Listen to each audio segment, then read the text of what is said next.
Hello, film freaks, film fans, lovers. Welcome to another episode of Remove Film from Tray. That was kind of scary. Hello, Count. Hey, happy Gula Days. We're here to thrill and chill you with a long discussion of horror movies all month long. Slushy's not here. Slushy's in Sweden. Hello, CyRaptor. Oh, hi. I had a whole bit planned. Well, what happened to work now? Why? Well, I thought you were going to let us introduce ourselves, and I was going to say it was Jeff Bakalar.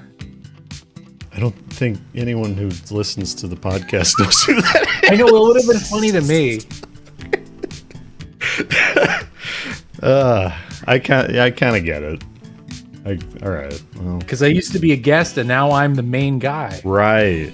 Yes. I'm taking over your podcast. Right.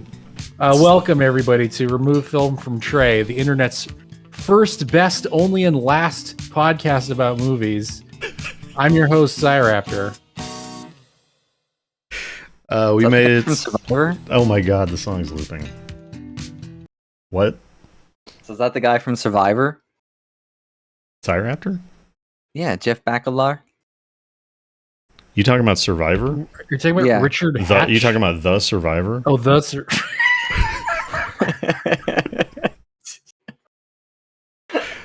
We got some movies. We're gonna run through some movies. Remember Richard Hatch? Pretty quick. Who is that? The guy He's from like the Survivor. winner on Survivor. Oh, The naked gay guy. I didn't see It was a big deal that he was naked and gay back then. Now, who gives a Now shit? everybody's Everyone's gay and naked. so. He was also in Battlestar Galactica. I told you I'm taking over the. Go ahead. Listen, first, before we talk about The Survivor for 15 The seconds. Survivor. The Survivor, yes. Hey, we made it to episode 21. And that's according to a study by, I want to say Forbes, probably. That puts us in the top 1% stick-to-itiveness wise of all podcasts. So we did it. Well, We just we did. barely limped over the 20 episode. Congratulations, Mortis. Thank you, CyRaptor. You're welcome. Feels great. It does feel good. So, Kent, you saw The Survivor, right? CyRaptor, you didn't see The Survivor. MDB showed this 2 weeks ago, right? I haven't seen any of these movies. Yeah. So we're going to just go fast. I'm just here for the ego trip. Jeff Bakalar. I'm gonna be honest. As I said. I hope Jim I don't remember much Bakalar about doesn't this. listen to this. I just remember not liking it. That's all I remember. It was not very good. It felt like it wanted to be a JCVD, Jean-Claude Van Damme script. It's sort of like near science fiction, just fighting movie, but like there's no fighting. Yeah. The lead guy is this sort of French guy. That's not Jean-Claude Van Damme? No, I don't remember. It probably Javier Decly or something. I don't know. His eyes don't exactly point the same direction. It's like very slightly off, so it's weird for a leading man. He mostly just talks. There's like 2 fight scenes. The villain is Richard Bull from Night Court. Is that why this was watched? I don't know. Rest in peace. Not specifically, Bull from no. Night Yeah, he Court. No, recently MDB's passed. just been picking them with Richard Mole in them. He was also in Sword and the Sorcerer. He's kind of a fun villain. Yeah. He hams it up, I guess, but really Got good nothing stature else. to him. Nothing else in the movie was cool. just kind of boring for an action movie. Yeah, rare miss for MDB. Do better. Yeah, do better. We're like your audience. Vote better. Also, please check out MDB_100 on Twitch and TV. How was it compared to Ashen's and the Quest for the Game Child? Well, anything's better than that. Well, we saw more than 2 seconds of it, so It's more like 45. So, Count, you showed a very old film. I do. Cary Grant, Arsenic and Old Lace. Well over a month ago. Great movie. I thought you were going to say well over a month old. No, it's a really old movie. It's well over a month old. It's at least like 2 days old. 45 or something? That's about right, yeah. From the 40s. I thought this would be boring and dumb, but it was pretty funny. Yeah. It's one of those quick, chatty movies that people almost make parodies of now when they're trying to make fun of older movies, but this is the real deal for how they talk and the quickness to the dialogue and the jokes and the snappiness. My only complaint is that it's based off a play in which Boris Karloff was in, and then they have a character. Boris Karloff in the play plays a character who gets made fun of for looking like Boris Karloff, but they didn't get him for the movie, which I think is a shame. So, like, he produced the movie, so he didn't want to be in it or something? Someone was saying this in your I believe he helped produce it, but then the play was still being run while the movie was being filmed, and he decided just to stick with the actual stage production. Cary Grant, I wanted to say, I don't know anything about this guy. You hear his name, he's like some oldie-timey heartthrob, I guess, but like he has the guy who kissed everybody. You talking about the Clark Gable? That's the guy who hosted. It's Richard Dawson. The Family Feud. Right? Yeah. Richard Dawson. That's what I was trying to think of. But the honey guy. That's Richard Dawkins, isn't it? I don't know. Yes. Jesus. So, thank you. Cary Grant, he's got like a physical comedy in this that I thought was it was Michael Richards-esque. He stumbles around a lot and moves in a funny way. His dogs are bleeding in there. We got another new cast member. We got a new addition to the podcast. My puppy's in the background. Cary Grant is also in North by Northwest and Charade, 2 Hitchcock movies I know him from. But that's about my amount of knowledge I know about him. Peter Lorre's cool. Never saw him in a film. Seen him in like hundreds of cartoons over and over. I think that's really him. Right. I think that's Mel Blanc. That's the only context I really have for him. Yeah, it's Peter Lorre and all those old Looney Tunes cartoons, and not Steve Buscemi. Do people like think that? I don't know. I went to school with a kid who thought it was. So at least one person out there did. Peter Lorre is great. He was in a movie called M where he plays like a child molester, and great movie. Oh yeah, that sounds good. We'll have to watch it. Let's watch it. Yeah, we can do that in The Lovely Bones. Is that the Peter Jackson picture? Yes. Not familiar. Post Lord of the Rings, so it's probably bad. Hey, he's still crazy. He's still for all these years. Yeah.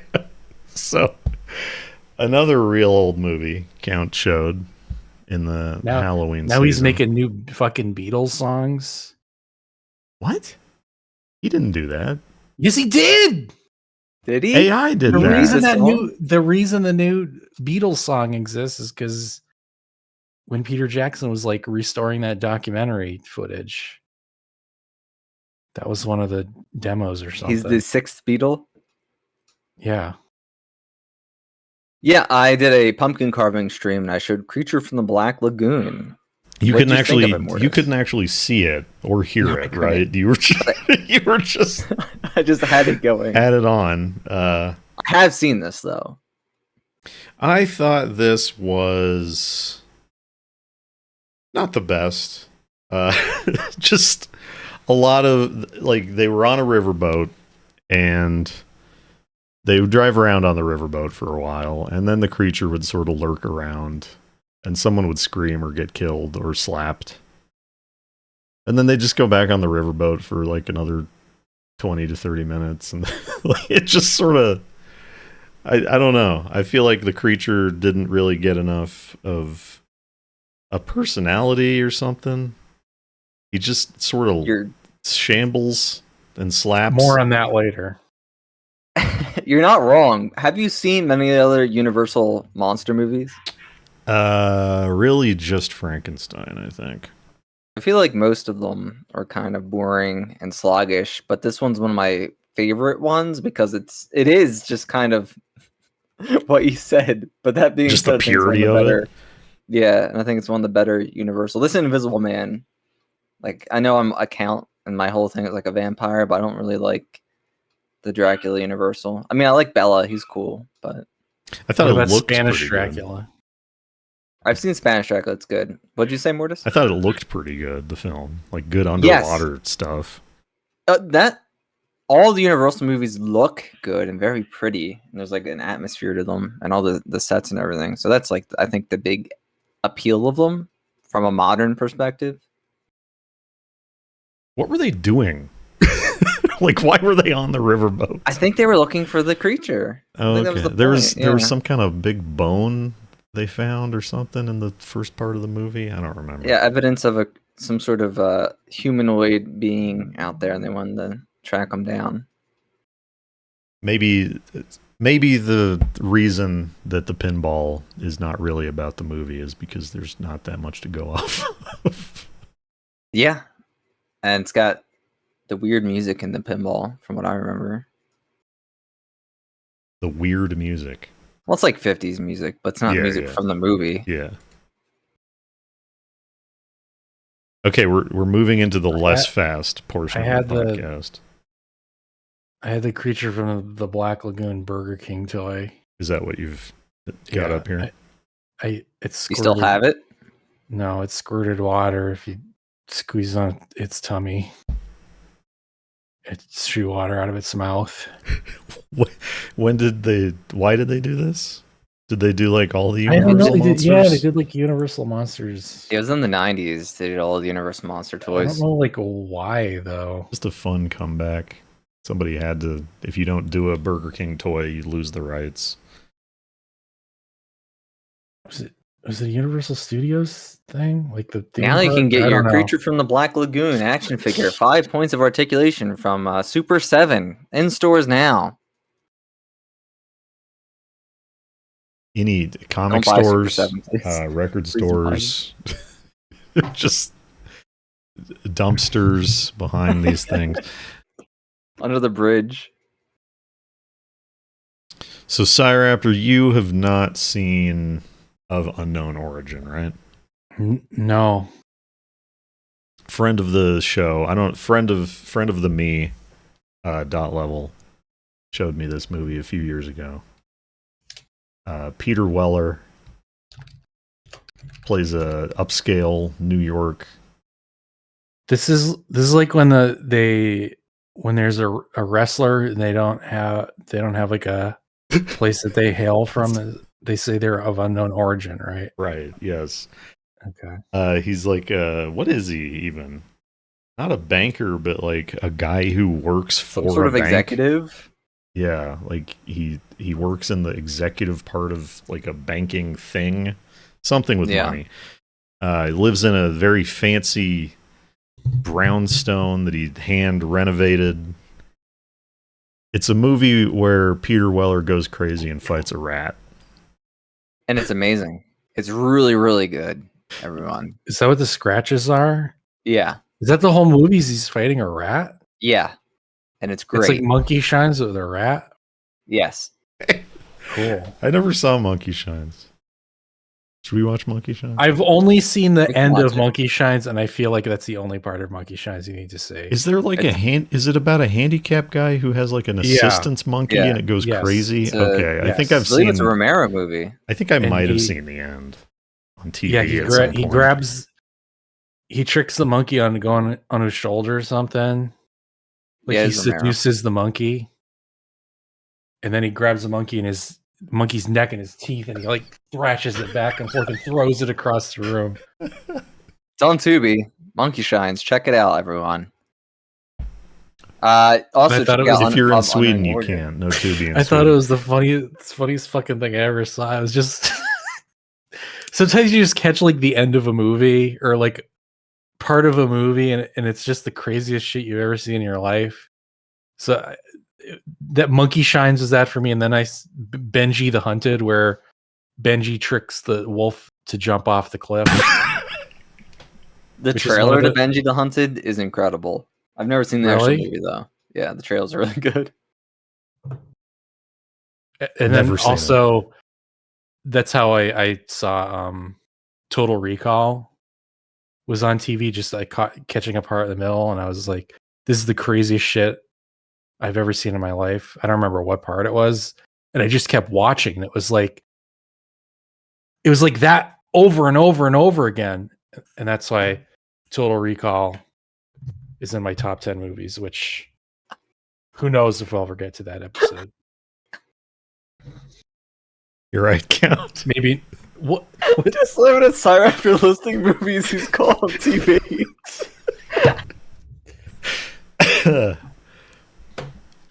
What'd you think of I told you I'm taking over. You are. What'd you think of Unknown Origin, Mortis? Because I thought it was great.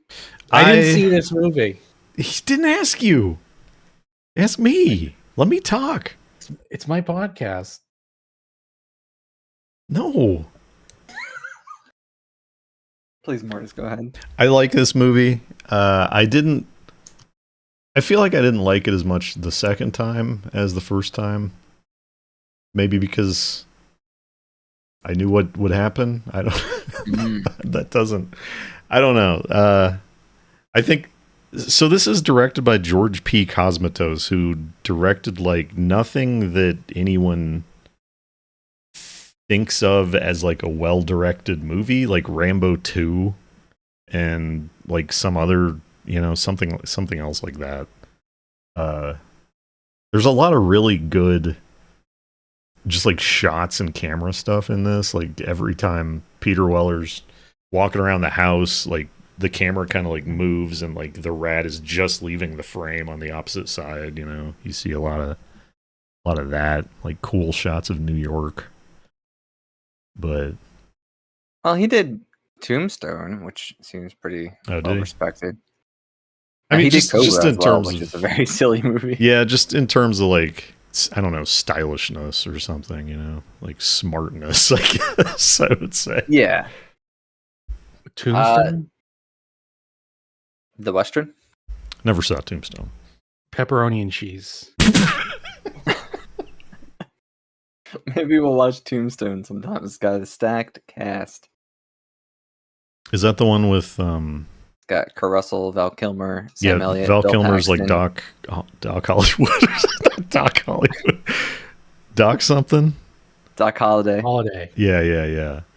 Yeah, one of my friends said he had a professor or like a history teacher or something. They watched Tombstone and the teacher was like, I didn't like that Doc Holliday. He was kind of, and he did like the limp wrist thing. That's The all teacher I did, or- yeah, or the your- teacher did. That's all I really know about Tombstone. So, It's been a while since I've seen it, but I remember liking it. I go through periods where I like westerns and then I don't. I think I'm entering one where I like them again. well, it's getting winter. Maybe we can finally watch the fucking Great Silence. Yeah, we can. Yeah. Next week. Great Silence. Maybe this might be too early in winter. We might have to wait. But Fuck you. it's this is a good movie. I like small movies like this. It like is a very pretty small. Yeah. Yeah. Like Peter Weller's wife and kid leave, and they leave him to the house and his job. And it's one of those things, those 80s things where it's like, oh, you got the big X account. If you don't nail the big account, you're going to lose your job or whatever. So he's got gonna this, be homeless. Yeah, he's got this pressure. And then he's got this rat, which drives him insane, monstrous rat. And discussion question, Count. Do you think the rat is real? Or do you think Peter Like- Weller's just crazy? I think there was a rat. Because I think there is no other character that ever sees the rat, right? It's just him. It's just him, but I didn't consider it until you're asking me right now. I didn't think, is the rat fake? I took it at face value, but I am a simpleton. Is it just a movie about fragile fatherhood, masculinity, and it could be all that power in the your 80s. Wife just has to leave and you go completely insane and destroy your house with a sledgehammer. Is this like Man versus Bee or something? That I don't know what that is. It's the Mr. Bean Netflix. Is it Netflix? Little short series. Mr. Bean like destroys a house to kill a bee or something. It's like what's that Nathan Lane movie with the mouse? Mouse Hunt. Yeah. I saw Mouse Hunt in the theater. Mouse Hunt. Okay. Yeah, did you? What did you think of Mouse Hunt? I remember thinking it sucked. I've never seen it. Don't watch Mouse Hunt, but check out Of Unknown Origin. If you 11. If you want it's a little bit scary. It's not like super scary. It's pretty scary. Little warning: a cat does get killed by the mouse, the rat. Yeah, but it's not like That's gruesome and on camera. Irony. Right? Yeah. Which that would, did he kill the cat if it's all in his head? Maybe it was just like a stray. He's who knows? High pressure New York lifestyle. I don't know. Very American Psycho, the job that he has. And it's like yes. Ambiguous. It's a lot of money.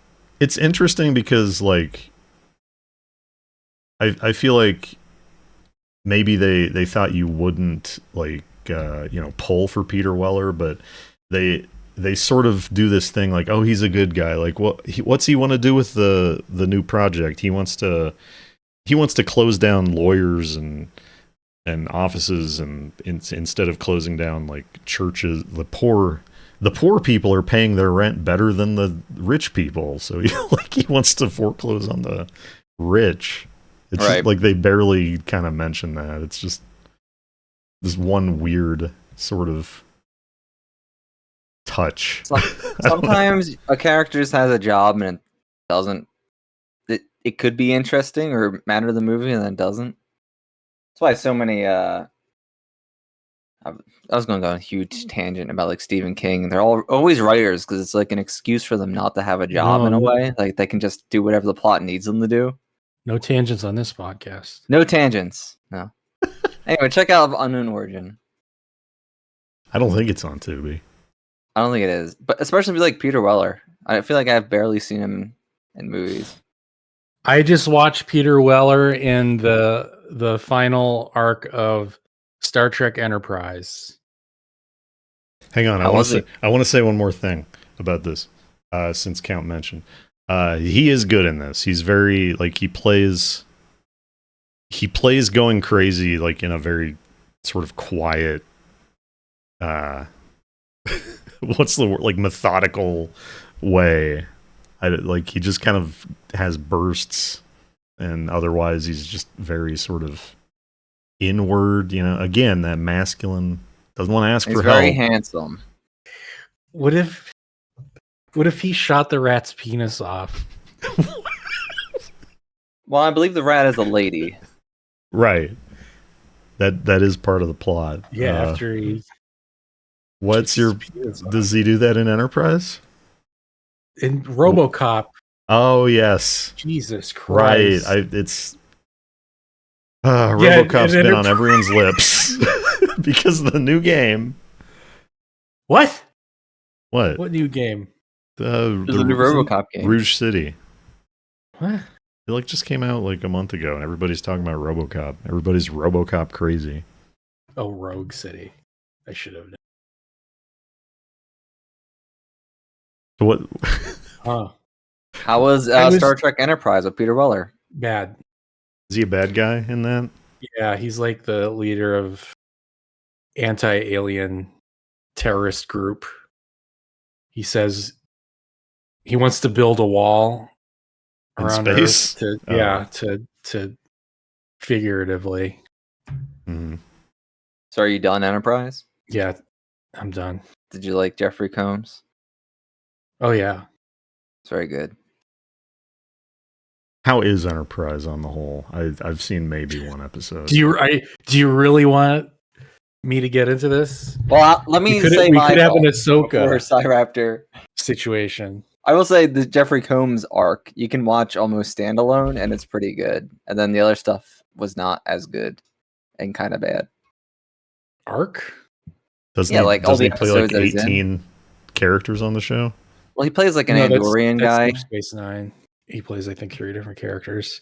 Tran, I believe his name is. Shran, yep. And he's pretty good. Okay, here's the Enterprise poster. The general opinion of Enterprise is that the first 2 seasons aren't very good. I didn't ask for the general opinion. I asked for your I know, opinion. I'm getting there. The 3rd season has like an overarching plot line with the Xindi war, which I think is decently regarded. And then season 4 has like mini arcs of like 3 episodes, mostly, that people generally consider to be the best season. I'm kind of in the opposite camp where I like just the regular ass standalone 1st and 2nd season more than I hated season 3. Season 4 was okay, but if you didn't like an arc, you were stuck with it for like 3 episodes. So there was one where like Data's great grandfather, something Soong, Eric Soong, I think, is leading a cadre of human augments, and they're like they're dressed like fucking Mad Max characters, but it's still in the like futurist world of Star Trek, so it doesn't really make any fucking sense. The augments are, like Khan. Mm-hmm. They're kind of going with that whole thing. So it's cyber or genetic? Because isn't Khan genetic? Yes. Sorry, genetic augments. Okay. It's just since Assume was involved, I assume they had like robot parts. Yeah, you'd think, but no. I don't know why. I don't know. They just wanted to get Brent Spiner in for, I guess. Oh, it is Brent Spiner. I guess. Okay. Yes. The whole family looks so goddamn the same. And I think there's The genes another are strong. There's some other relative of his in Picard, I think. At least one, if not multiple. I don't know. I haven't gotten to Picard yet. I started Discovery. It's like okay, it's different. People fucking hate Discovery. I don't think that they need arcs, Next Generation doesn't have arcs. Standalone. Yeah. Just do an episode. 2-parter at most. You got a damn hour. Well, it was like the first 2 seasons were it was just like TNG or TOS or Voyager, where they're it's anomaly of the week or like alien race of the week. It's completely standalone. I enjoyed that. And then I think it's by season 4 they were trying to they're realizing, okay, we're supposed to be the prequel series to all the other Star Treks. We should do some like world building shit. And they're semi-successful with some of that. They should kind of show how the Federation is starting to come together. Is this where they do the Klingon head virus? Yes, that is an arc in season 4. Okay. So do you like the theme or not? Oh no, I like Archer's theme, which is like yeah. I think Archer's theme, which I think outside the United States is the actual theme. It's like the credits theme everywhere is a decent Archer is Captain Archer. Yes. What do you think of that guy as a captain? How's he stack? He's fine. He's fine. Right. I wouldn't really say any of the characters in Enterprise are super strong characters. I think Trip's probably my favorite. And I hated T'Pol at the beginning, and ended up thinking T'Pol was okay. She's the Vulcan lady, the sexy Vulcan woman. She got some big titties.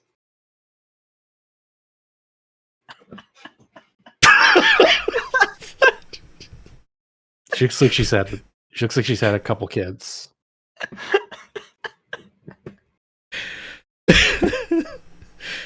Oh God, That's an inside joke, folks. Yeah, you have to earn that. Yeah, inside jokes are earned. You can't criticize me for that. You lack the context. You can't cancel me. Anyway, do you want to? How much do you remember Neighbors? CyRaptor. I just remember thinking it was fucking weird, but I don't remember that much about the plot.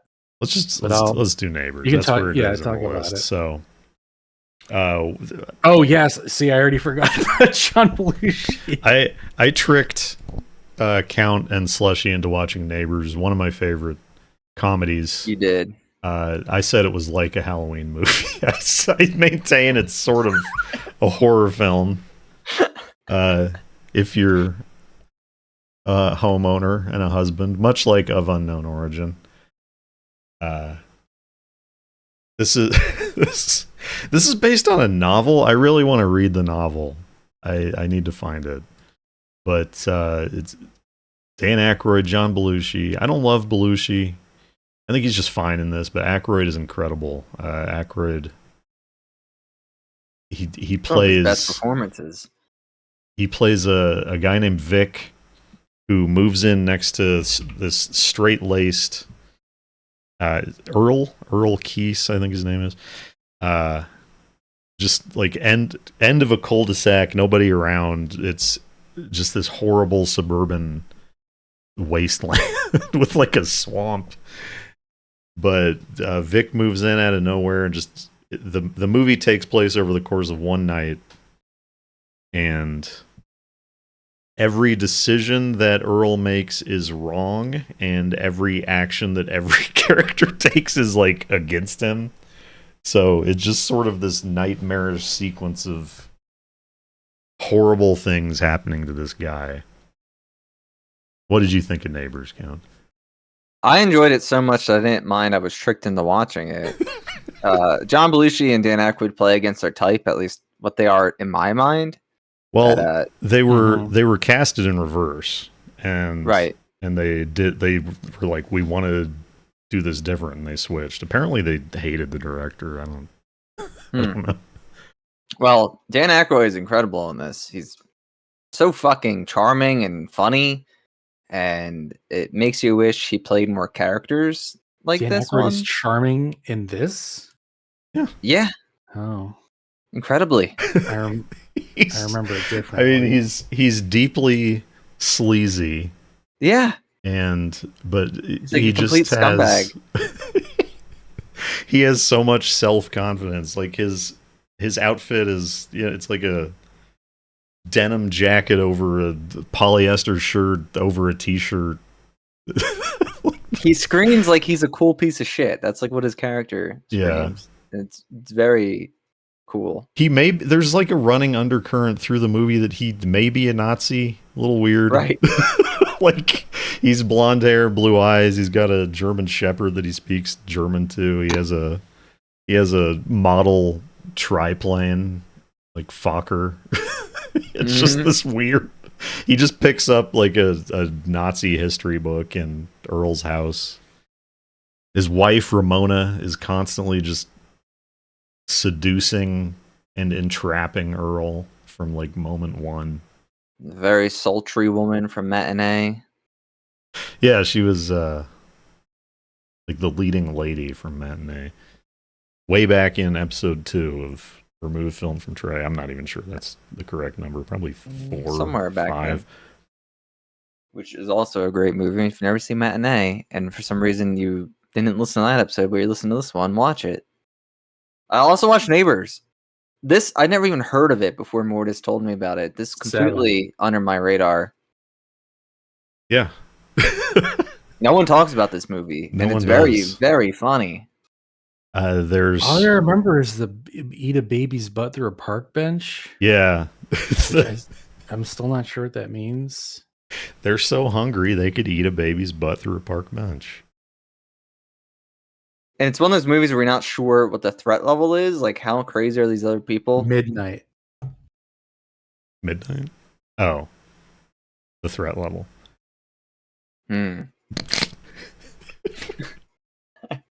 Well, I guess it does take place during the night. So that's all right. Earl's. Sorry, I was watching Office. I know. Trivia. It was The Office. I know. I was watching an Office Christmas trivia video earlier. Oh well, I didn't get it. Michael Scott's movie that he made. It's a little similar to Burbs. Matinee was episode 4, not 7. Oh. I made a mistake. Well, thank you for checking. Used the exploding theater background. Yeah, twice. that was the first. Yeah, I apologize. or was it the second? Okay, it was the first time. It was episode 4. I think it's a little similar to the Burbs Neighbors. Like, I feel like Burbs was probably kind of inspired by Neighbors, like also because the character, like one of the characters in the Burbs feels like it should have been Dan Aykroyd, but it wasn't, you know? Like the neighbor guy. Just this sort of suburban weird. I like the Burbs too, terror. but everyone talks about the Burbs, and Right. well, not that many people talk about the Burbs. Even that's kind of like underrated, but Neighbors really underrated. Is this the same movie as that one that came out like? Yeah, the one with Zac Efron. Yeah, And Seth Rogen and Is it actually the same? No, and Rose Byrne. No. What's the name? No, it's its own thing. Rose Byrne. What's the name of the movie? Neighbors. It is okay. Yeah, it come like anytime you try to search for this, that so it's the same. It's the same plot. No, it's not a remake. But it's not related at all. But it has the same name and same plot. I feel like that Neighbors, which I haven't seen, it's like the kid or college age guy moves in next door and they have like crazy prank antics and wars against each other. And it lasts like over the course of a while, where this is like one crazy night. This came out on Christmas. Imagine seeing this on Christmas. Speaking of one crazy night in 1981. Christmas, we should watch 8 Crazy Nights. Do we have to? I don't think that I wanted to do that. Actually, it's a never mind. Never mind.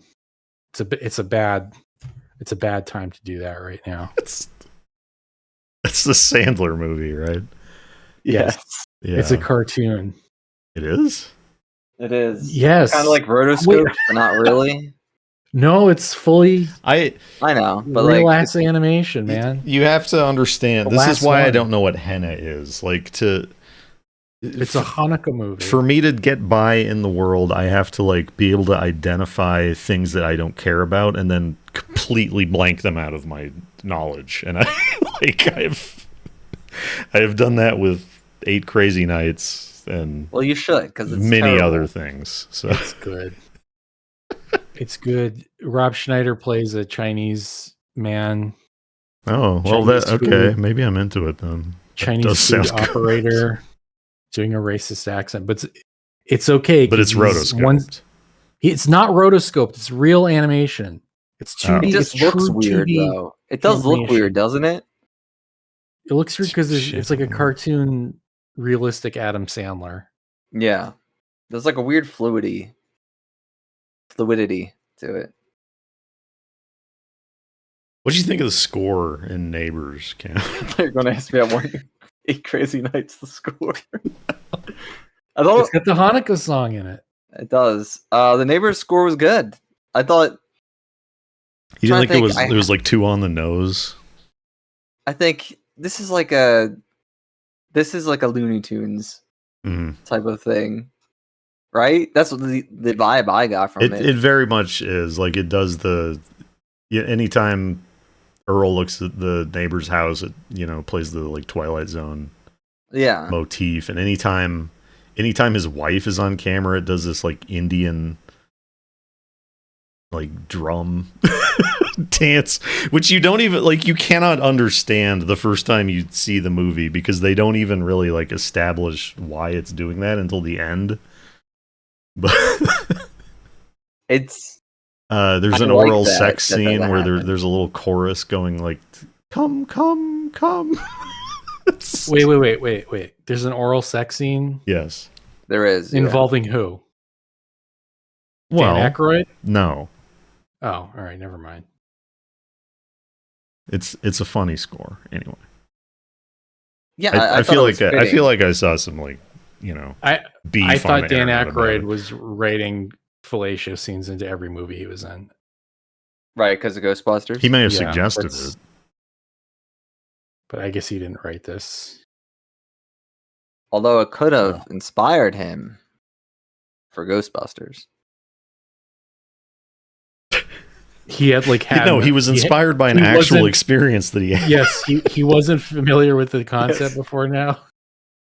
He didn't think it could be in a movie. That's what he's. You know about that, right? I do know about Okay. that. I know he's a bit of a kook. He's said on interviews that Oh yeah, and we know that what he did sleep inspire. with a ghost in a sexual way. Also, I apologize for calling you a kook, Mr. Aykroyd. I think you're wonderful, and I would love to have you on the show and talk to you, and we could even shill your vodka. I don't mind doing that. Sponsor us. I've drank it. Crystal Skull vodka available now for way too much money. I don't think it's been available anymore. Really? I don't know. Have you seen Dr. I don't know how Detroit? much. Count. No, I have not. I need to watch Dr. Detroit again. I'm not sure. Is that the one where he's like an English teacher and he's a pimp? Yes. I have not seen it. it's I think that I first I showed Neighbors to some people in the context of like it's a movie for aliens, like Rat Boy and like Clifford. I need to watch Rat Boy. Dr. Detroit is like very much a movie for aliens. Like it has no like audience, or I remember it being really odd, but I need to watch it again. I would be down for that. I'm so sad that this podcast came too late for Rat Boy. We didn't watch Rat Boy. No, I haven't seen it. Count hasn't seen But it. yeah, but like, do I want to watch Rat Boy? You know what I mean? Like, Rat Boy next week. I've already seen it like 3 times. Somehow. 3 times. 3 times? Twice. I see rented it in the olden the days? reason we know about it at all was because I rented it from the video Oh. store when I was. I thought you had just like seen kid. it in the video store. No, we fucking rented it, and I don't think I got very far because it's fucking boring for a kid. I don't know. You see a Rat Boy on the cover, you think it's going to be like an adventure. It's not? Oh no! I saw a little He- Rat Boy. I'm curious about him. he I want to goes- see what little antics he gets into. He goes to lots of places. Yeah, there's antics. Okay. He's very silly and funny. And charming. No. And hilarious. No. Oh, no. So I am the Rat Boy genius. Neighbors, it's hilarious. It's weird. I think you should watch it. I don't know where you can watch this. Yeah.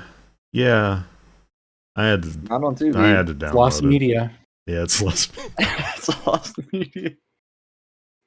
I'm gonna take a random screenshot and put it on Reddit and ask them, "What is this? Does anyone have this? So Could this be?" back to things CyRaptor didn't see. Count. You showed this Pied Piper I did. stop motion film We got to go faster. from '86. Why? We got 2 like full movies to get through. It looks like Doctor Doom and a rat. Well, so you know This the is Pied another Piper, right? Man fights rat. No. We're having a rat themed Yeah. show today. The Pied Piper was the guy who played his little flute, and the rats would march out of the toilet, right? Why the toilet? That's The town. Louise. They leave the town. Anyway, this is what is Czechoslovakian?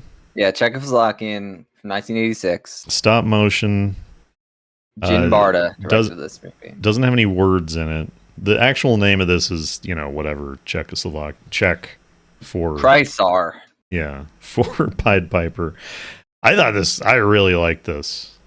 Oh man, this was really good. The look of it is very like I don't really know what to call it, like woodcut or something. Is it Like a cartoon? It's stop motion. Oh, it's like wooden stop motion. Like 2D wooden. Like they aren't 3-dimensional fully. At least it doesn't look like it to me from the way they kept shooting it. Well, like most of the major characters are like fully 3D, but like a lot of the stuff is not like the town itself, like the way they did the town, they didn't just, carve one, they didn't just model one town and then, shoot it from different angles. They had to make different towns depending on the angle. Right, on the angle. Because it was like it's so like impressionistic, I guess, in that way, that it's like flat buildings in a 3D space. It looks great. And as Mortis said, the language used is just gibberish, and I think anyone could watch this no matter where you're from or what language. I think it's good for kids. It's like that level of creepy that would be really good for like a toddler. Yeah. To like really like embed in their mind for the rest of their life in a really good way. It's like maybe a little darker than the Fable or whatever it is, but it's not like ridiculously dark, and it's also maybe even better for kids. I think it has a good moral to it. Yeah. Because as I recall, the original story, he takes their kids after they don't pay him, but there's no kids in this, so you don't. A child wouldn't be scared of necessarily what's going on. It's very good. It's only 50 minutes long. Nice and breezy. Looks nice. 50? 50. Just looks incredible. Better if it was 15. No, it's good. It's really good. It's a good length. It's on the archive. It's on archive.org. Wait, like year is this? 86. Is it on archive? Is that where the version you showed? That is not where I got it, but that's what I'm seeing the most easily available legal option. Because this had was it this year it got sort of remastered? Yeah. It got remastered. That's the version I showed. Was a very clean rip of the movie. A restoration of it. What does it mean to be pied? I don't know. Good question. Having 2 or more different colors. Like piebald? Does he have like 2 covered in patches? Isn't that piebald? I don't know. It's probably the same root. I don't know. A lot of people in your chat count were saying, Jan Svenkmeyer or whatever. Like, right. I remember getting like those DVDs from Netflix when I first signed up to Netflix. I don't have any strong memory of those. I just kind of remember those being like, oh, it's like a dirty old baby doll walking around. Ooh, isn't that? That's what I remember of them too. Cool? I watched them in college. I guess that's pretty cool. I don't know. Like this is much more interesting than I remember. This held my attention more than those did. Yeah. Not that those didn't, but I mean, I also remember we'd watch them at a very lonely party where we're drinking and just watching weird shit. So being inebriated while I watched this very sober and just held my attention all the way through. And now we're having a very lonely podcast where I'm drinking. And Mortis is drinking. I've started drinking again as well. I'm realizing I didn't pick up any alcohol for the holiday, and it's probably getting too late to go buy any. Girl Monster, not alcohol. No. I thought that's I'm back that's on even it. worse for Girl you. Monster? What is Girl Monster?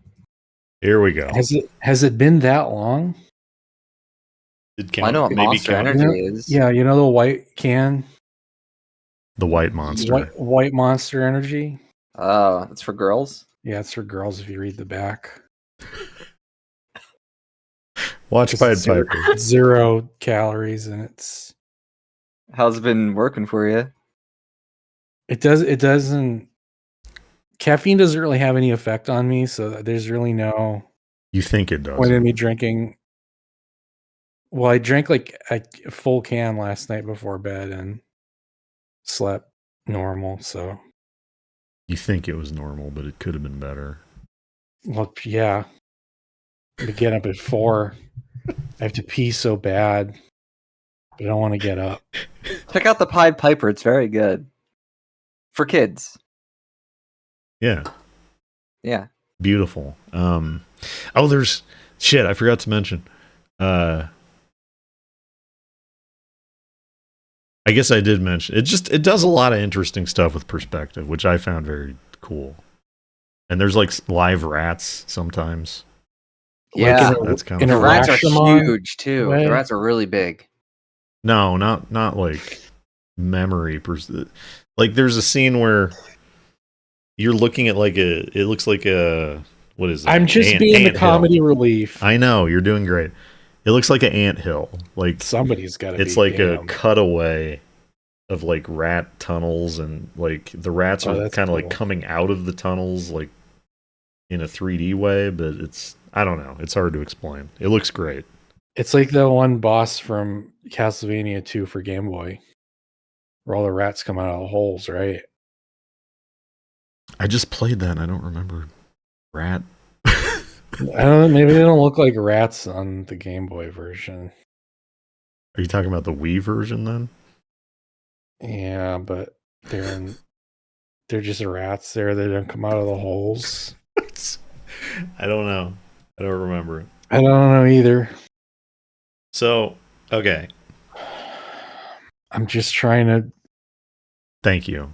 perceive the world in the only way I know how. Through rats. No, through Castlevania. Oh. So this is the movie that almost killed the podcast. Lion Girl. Brand new movie. It did for a little bit, from what I heard. We did the podcast did flatline. It's been Luckily, it's been shocked. my company, Red Media Ventures, my company, Ceiling Fan Media, Is this Jeff has Bezos? revived the podcast and installed me as the new host. I'm now the new main guy. How am I doing so far? You're doing great, CyRaptor. Tell us all about Lion Girl.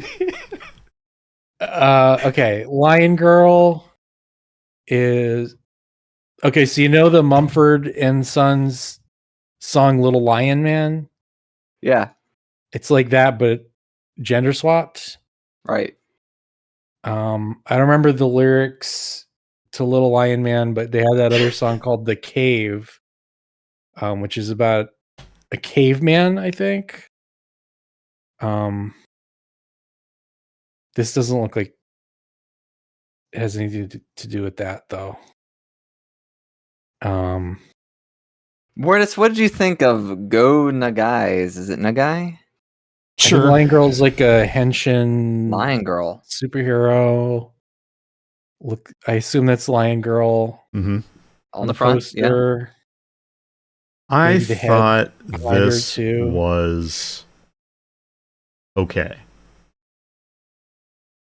I wasn't sure what I would think of it.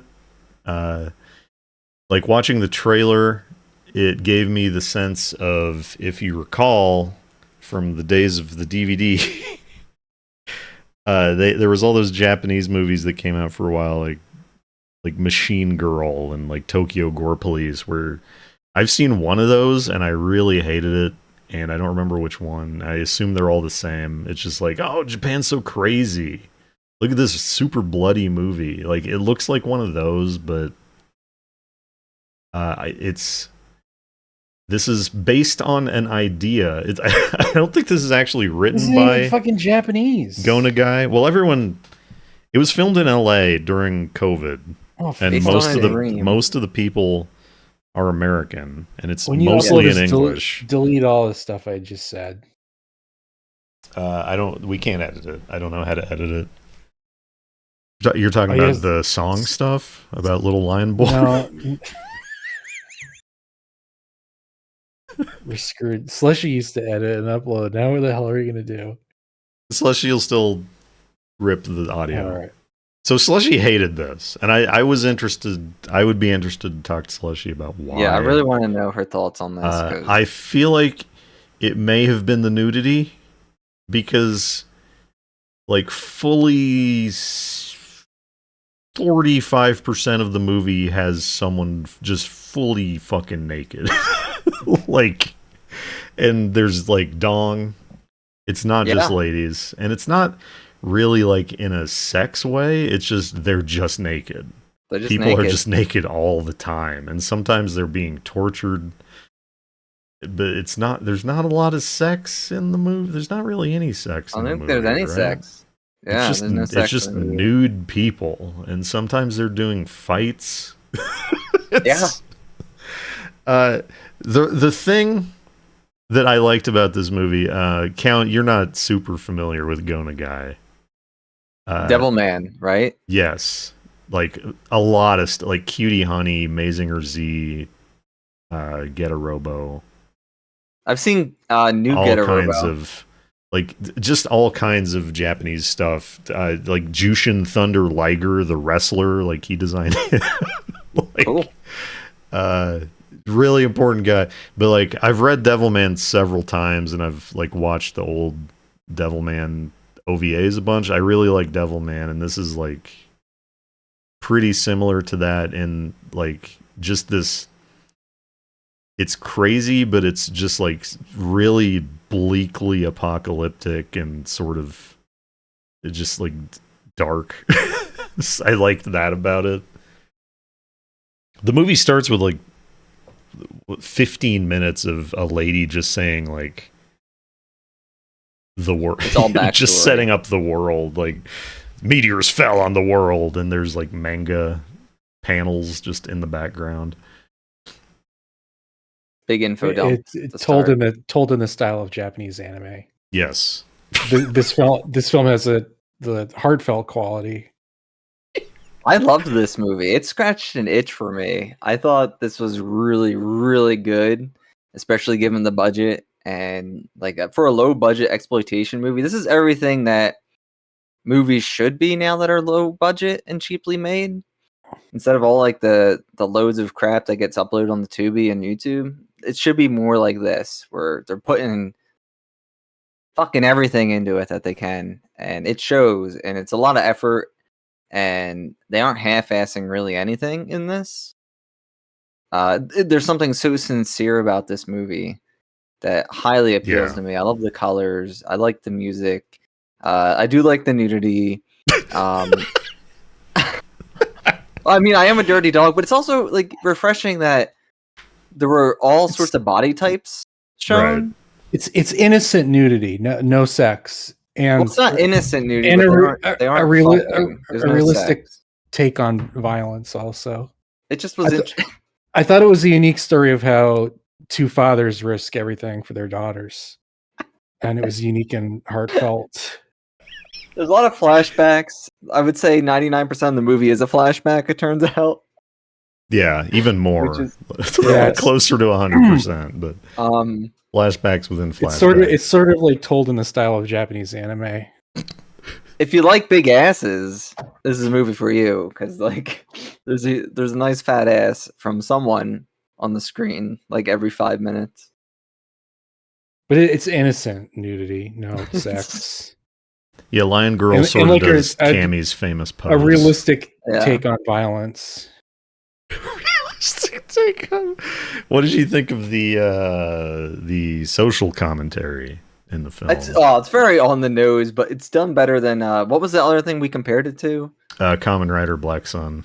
Yeah, it's better. It's a better little done than Black Sun It's is. slightly less on the nose than Yeah. Black Sun. But it's still on the nose, and it's on the nose over the top almost like RoboCop is, to bring up RoboCop again. Yeah, Like it's that much. Yes, it's more crazier than RoboCop. Like Yeah.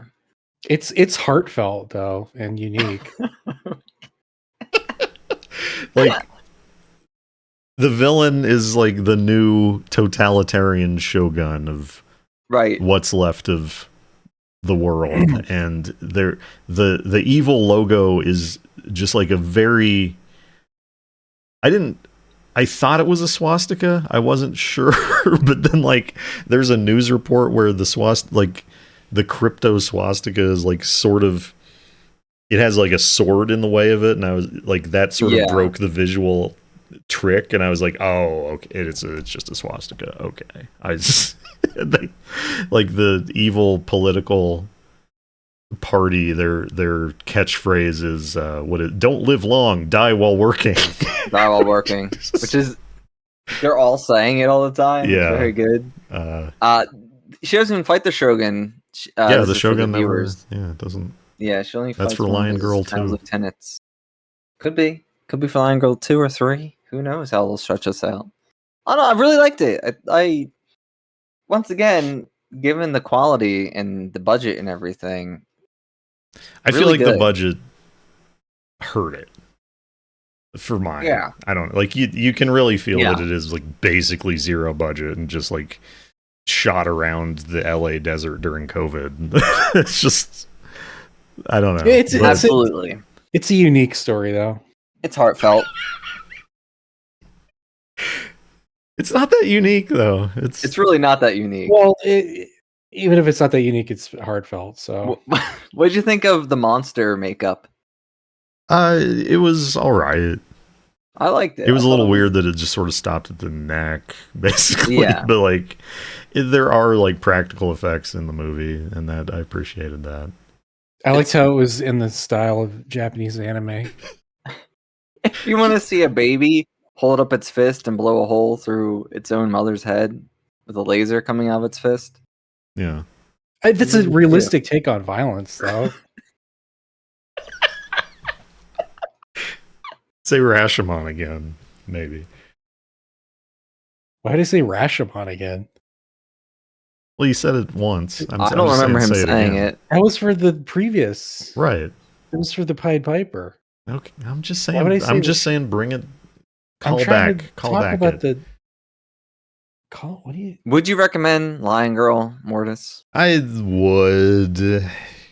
I give it 5 stars out of 5 on Amazon.com. 5 bags of popcorn, and I would. This is the movie for your college kids. College kids out there, show it to your buddies. You'll be cool. They'll think you're weird and interesting.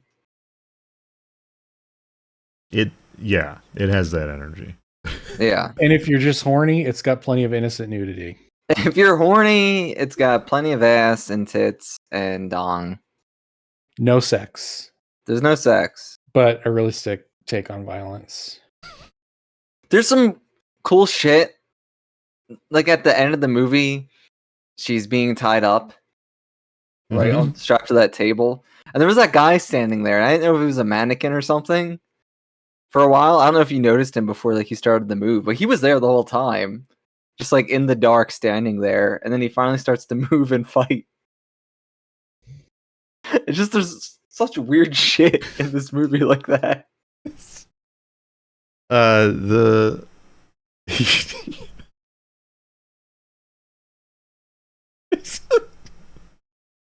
Oh god. So this is a real review that you're Is this of this film? Was this for Lion Girl? Are there 2 fathers in this movie? CyRaptor's just posted. It's a unique story of how 2 fathers risk everything for their daughters. How does that not have? What are you talking about? Thank you, Arlene Flores. What's going on? I mean, it lines up timeline. Is this for this movie? Who's the other father? Oh, There's the real father. Okay. And real father, maybe? Okay. Yeah. The biological father. And then, yeah. Okay. I mean, I guess you could say that. It has innocent nudity. It does. You weren't supposed to show that on the fucking podcast. Sorry. It's time for the anime minute, folks. So Watch Lion Girl. Good God. watch Lion Girl. If you I think you want. said watch Gone Girl. You should watch Gone Girl too. Gone Girl's good. All right, so I watched this last night at about 1 a.m. Shit. Here Is we this go. Christmas? Oh yeah, Christmas special. Okay, Popeye's Voyage: The Quest for Pappy. This is a CG animated Popeye film from 2004, written and produced by Paul Reiser, and animated. What? Yes, and animated by the people who did Reboot and Beast Wars.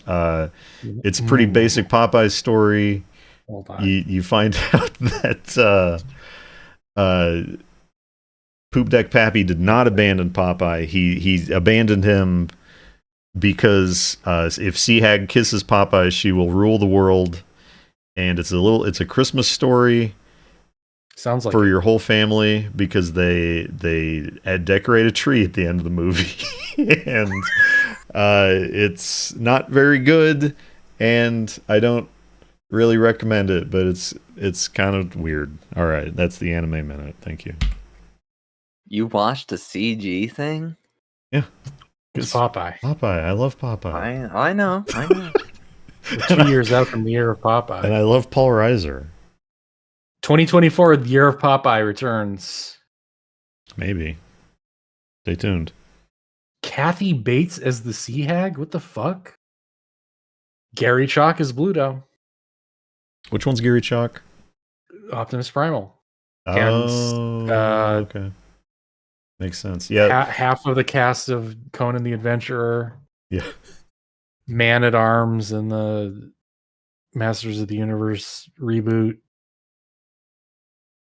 20XDX. All right, we're finally into the feature films, the ones CyRaptor actually saw for real. He rolled the 7 wonders of the world into one. Frankenstein Conquers the World. Oh, that's Toho. I thought that was the name of the movie. No. Toho Studios. Kaiju, a piece of Kaiju Eiga, for those of you who are fans of that. I hadn't seen this since I watched it on VHS in probably like 1996. So I have never seen this. fun to revisit. Little monster movie. I saw it about 10 years ago. Yeah. But I I'm didn't the really know much Godzilla about guy. it. I'm the only one who ever seen it. Why hadn't you seen it? Yeah. I haven't seen any of the Toho non-Godzilla movies. So you're a 'Cause a lot of them Godzilla are hard guy, to not a get. kaiju guy. Yeah. I've seen the original Mothra and Rodan, but other than that, I don't think any. What was the company that was putting them all out on VHS in the 90s, and they all had that like weird kind of painted Yeah, I know what box you're talking style? about. Because I had this and Gargantuas and like a bunch of Godzilla movies from them. This movie was bad. You thought it was bad? I don't think it's bad. I don't think it's very good. I think it's kind of bad. Yeah, It's like a 2 on my Godzilla ratings. out of 5. Out of 5. It's not the worst kaiju Which movie. is like Godzilla versus Gigan, I think was 2. Really? I like Yeah, Gigan. That's a good I one. love Gigan, but I don't. The movies. Yeah. It's cool. It's got the cartoonist. It's got Children's World. World Children's Land, I believe. Okay, yeah. I don't know. You just have this big white guy as a kaiju. You can do better. He's Caucasian. Yeah. Yeah. Yep, he's definitely Caucasian. So, the plot of this movie is in World War II. We cannot talk about the monster's appearance because I'm not going to be able to help myself. So, I think we should just skirt the issue altogether. In World War II, the Nazis take Frankenstein's heart from Dr. Frankenstein. No, from the creature. They take Frankenstein's monster's heart from Dr.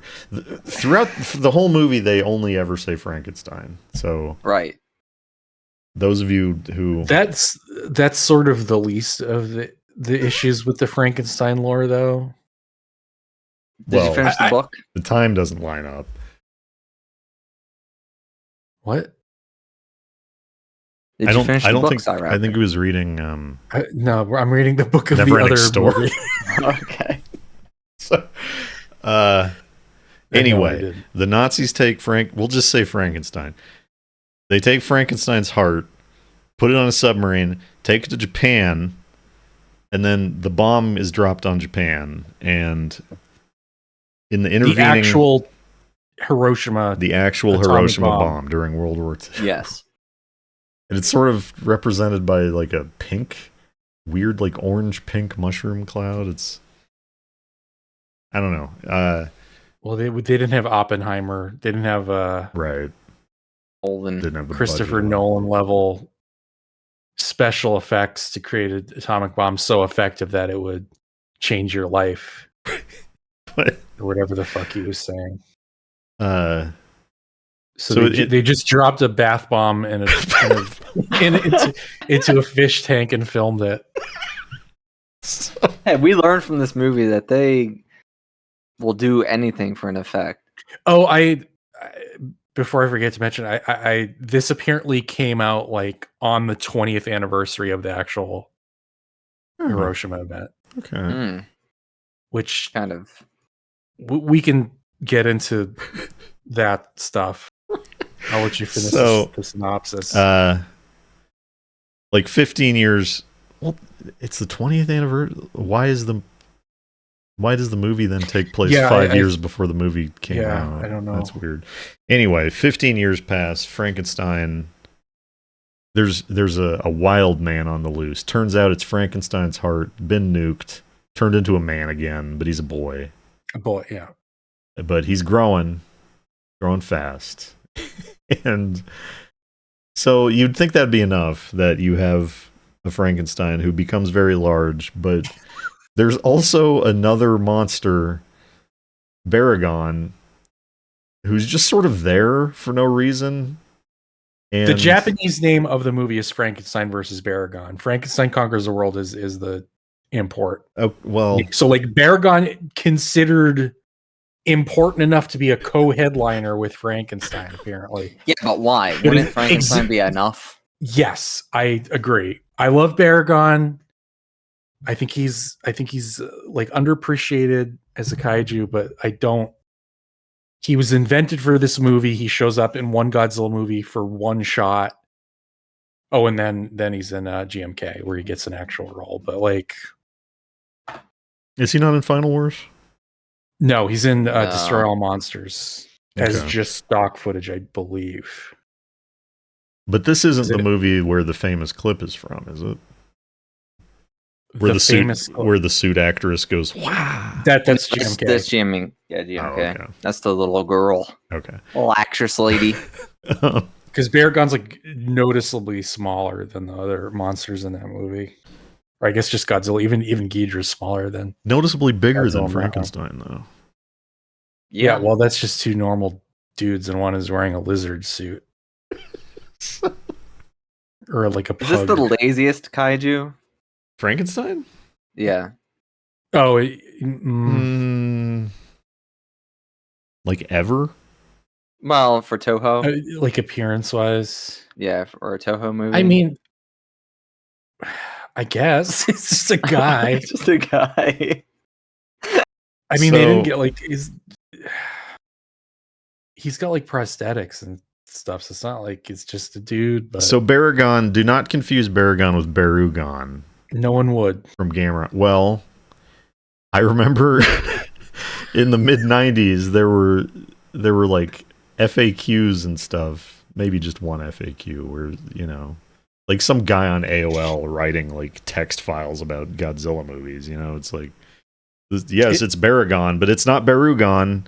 They both have horns on their nose. One of them shoots a rainbow beam. Don't Right, get them confused. it's like the movies came out a year apart. Yeah.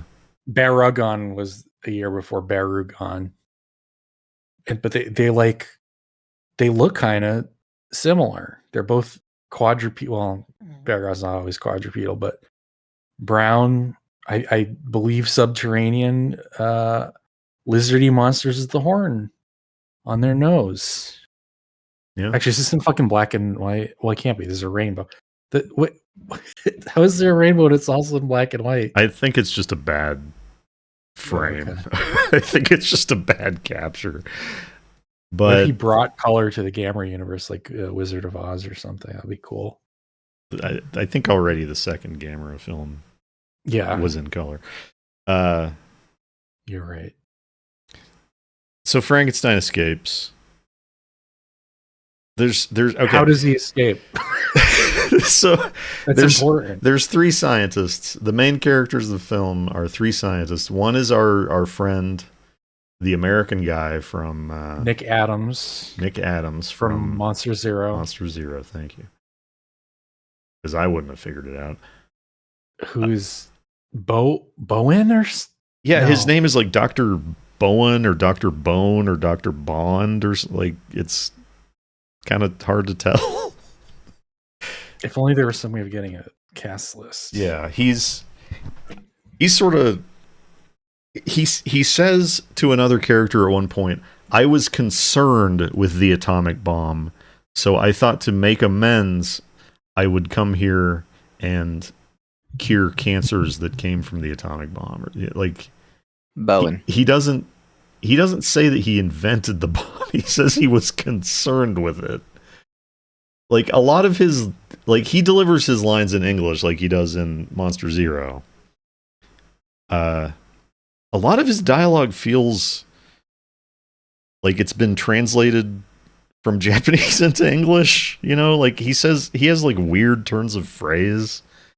And he like sometimes he just says stuff that doesn't make any sense. I don't remember what it was.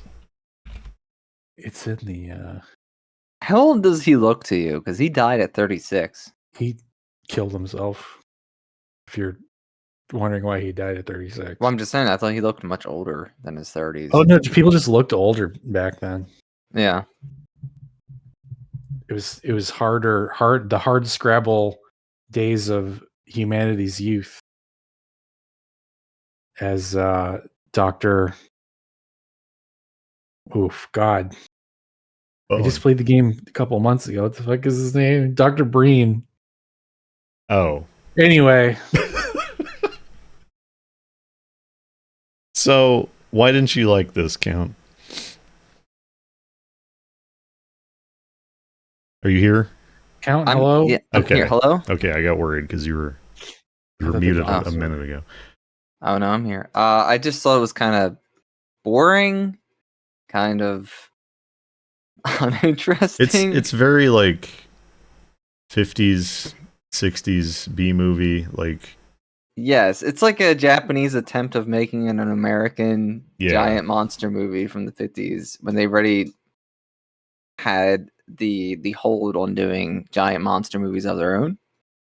there will be a bunch of scientists in a room, and then they'll get a phone call. It's like, okay, now we have to go to this other location because something happened, And now we have to have a fundraiser. Let's bake some cookies. Let's do a bake sale. they'll get to the other location. They're out of money. Then they have to go back home, and then and then Frankenstein's out again, and they have to go back to the other place. And even like, I feel like the first like half hour maybe is fine because it's setting stuff up, and it's Frankenstein, and Frankenstein's escaping, and then there's a middle chunk where nothing happens. yeah, It's just scientists walking around, like talking about how much they want Frankenstein's body for research. And then there's like a pretty good fight at the end, I feel like. the fight between Frankenstein and Baragon is good. Everything else is a bit of a slog. Baragon's barely in the movie other than the end, which, you know, is normal for kaiju Toho movies where the monsters aren't always in it too much. But I do think Frankenstein's pretty lazy of a design. What were we going to say, CyRaptor? He eats a bunch of chickens at one point. He eats a lot of different He eats, creatures. Yeah, I this think is. it's implied he ate the horse. There's not a lot of monster movies where they acknowledge that a monster got to eat. This one does. Both Frankenstein and Barracuda. In King Kong versus Godzilla, King Kong drinks I remember that. He fermented berry juice he and gets gets drunk. Yeah. Does he So- eat that octopus? We watched this in preparation for Wars of Gargantuas, which I remember really enjoying, and I'm hoping that's still the case. I believe War of the Gargantuas is very highly regarded among. I've heard I remember this really fellow liking it. kaiju from movies. CyRaptor. I did see it on the VHS. I never really liked Gargantuas. I thought it was super boring. I wouldn't think I would because it was just they're just like boring humanoid things, and I'm sort of They're like lumpy cavemen. yeah. Yeah, I also like the lazy monster design. Like not a monsters. cool monster. Well, they're at least full suits. It's not Yeah. just a guy. But But I watched I that don't know. 10 years ago too after this, and I remember liking Gargantuas way more. So I'm hoping that's still the case. I think it's worth mentioning about this movie that this came out at like the absolute peak of Toho's like throwing shit at the wall and seeing what sticks as far as kaiju movies go. This is around the time of King Kong Escapes. This is like the weird Godzilla movies. Some of the weird, I guess they're all weird in their own ways, but like Godzilla versus the Sea Monster was around here. Son of Godzilla was around here.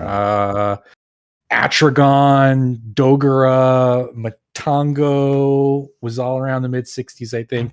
Gorath, Latitude Zero. I think this movie None looks of which I've seen. pretty good. To me, this feels like they were spreading themselves thin because I just feel like this is not like a fully formed concept. Like, I think they could have gone in with the Frankenstein aspects more, but it feels I like think so too. They should have committed to you think it one could way have? or the other more. Do you think it could have just been Frankenstein? You think I think Paragon so. was- yeah. Yeah. I would rarely say I would prefer one monster over two. Like other than the original Godzilla, like the Godzillas that have one. Well, yes, okay, because I don't like Godzilla Returns, but I guess that's the only other one that only just has Godzilla. Got that water I guess- louse. That's not a kaiju. Pretty big. That's just a Kinda big is. louse. No, it's not. I think used to scare the shit out of me when I was a kid. Maybe that's why I don't like. This was originally going to be a King Kong versus Frankenstein movie. Like That might that have would been maybe fun. make more sense. Yeah, I think having some sort of icon versus icon. Or just like sort of twisted aspects of humanity Right. fighting each other as opposed to just a random fucking burrowing lizard creature that really has nothing to do with Burrowing anything lizard at that sort of all. looks like a dog. Could have He- had he does- Dracula be really big. With What? Frankenstein, I mean. Huh? If you're going to have two giant monsters in a Frankenstein movie, it could have been another classic monster. Yeah. Like giant Dracula. Like Giant Giant Dracula. How would that? He How do you gets think struck they'd with figure that electricity He- and gets really he- big. Okay. He got He irradiated. He was the yes, he scientist drinks working on. he drinks the blood of an irradiated something. Oh, there He you could go. drink the yeah. blood of Frankenstein. Or Frank, yeah. There you go. What did you think Um, of the special effects in this? Apart from the boar and the horse, which were pretty bad. Oh God. They feel standard for Toho. I didn't think they were like I've been watching a lot of Return of Ultraman. We were going to talk about it. I backed up, but I that's like 7 years later, and compared to this movie, it looks like trash. Which, I mean, compared to like the previous Ultraman show, it looks like trash. But I don't know, maybe my bar is just set low, but I thought this movie looked pretty good. Like most It's of the fine, effects were yeah. pretty good. Yeah. Frankenstein's gums are It inexplicable. was gross. Frankenstein was gross looking. his They have a gums are fake hand instead of just having a hand in a bucket. Yes, there's a scene where Frankenstein's hand is detached and it's There's two crawling things I around wanna on its own. discuss. And Count pointed out, why don't they just cut a hole in the bottom of the bucket and No, that was me. was that you? Okay. Yes. Why don't they just put a hole in the bottom of the bucket and have a real hand? You know, like why does it have to be like a battery operated hand and like squirming in this bucket? But Just a I guess it was because they already had yeah, it for like crawling around later. it's like not their type of effect, I guess. Do you think that's the same hand from Godzilla's Revenge? They just put like a glove on it. Their hand. Yeah, do you remember? What? It's like my favorite scene. I haven't seen him in 10 years. There's the scene where the police come to toy consultant Nanami's house, and they're like, "Oh, there's car thieves in there. You better lock up." And then as they're leaving, somebody activates one of his toys, which is a hand. Like you tap the hand and it starts crawling and it goes, "Support your local police. Support your local police." Based on the fact that almost everything else in that movie is like cribbed from other It's movies, wearing like a glove, but It'd be cool if it I would is. 100% believe that it's it's a great All scene Monsters in a Attack great film. also from this era. Yeah. We'll have to do that. Sorry, Godzilla's Revenge. There are two major aspects of this movie I wanted to discuss. Okay. The first is the Hiroshima thing, Yes. which is very... So the original Godzilla never is... I don't think Hiroshima is ever explicitly invoked in the original Godzilla. I think it's implied. Well, it's not. It's. I guess they just say Right. nuclear testing in general is what wakes up Godzilla, right? But Right. a lot of the imagery is definitely evocative Yeah. of it, and that was 9 years after the bombing. And it's. I don't know enough about Japanese history to say how much the American occupation after World War II like affected Japanese culture. I think it was probably it's significant. yes, very. So when you say imagery in Godzilla, you're talking about like people being treated for radiation, like post right in Godzilla the bombed out passing city. through. Yeah. The bombed out cities. The mother shielding her children and saying we'll be with daddy soon or something like that. That type of shit. Yeah. The visual imagery and the just sort of the general pathos. Like the original Godzilla is pretty. I know it was discussed just a couple episodes ago, and was I on that one? we kind of didn't talk about that much for some reason. It was like one of the lesser movies. Well, but the original Slushy didn't pay attention to it. Right. I know Slushy didn't like it. Because it was subtitled. I listen. I get it. Sorry, Slushy. I can't watch Not subtitle. attack. You're not throwing shade or shades. But like the original Godzilla treats that very, very seriously. And I think the movie as a whole is sort of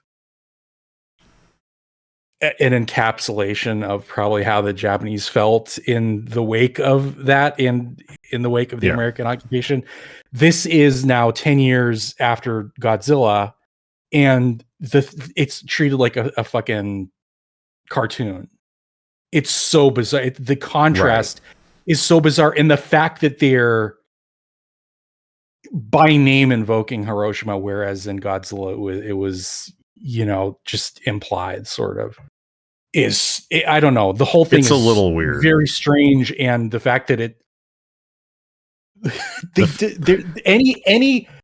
anything could have caused Frankenstein to mutate. Like, why this thing that happened 20 years ago that people in living memory lived through and know people that died. It does like it It's doesn't so- necessarily like there doesn't even really need to be a catalyst. It's just like Right. there you have an eternally living heart. Like why couldn't it just like turn into a boy? I don't know. I feel like take one at this more point, step. though, the bombings have become so synonymous with Godzilla that I wonder if this was the first Toho kaiju movie to really name drop it so clearly. Do we know?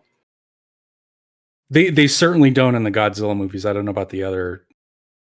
From what I know about them, It's usually don't. testing that they're talking about. Right. Yeah, I think Godzilla. It's Even testing. other ones. That is the Well, I mean, explicit cause. Yeah. the public zeitgeist. Is that the proper use of that word? Probably. Yeah.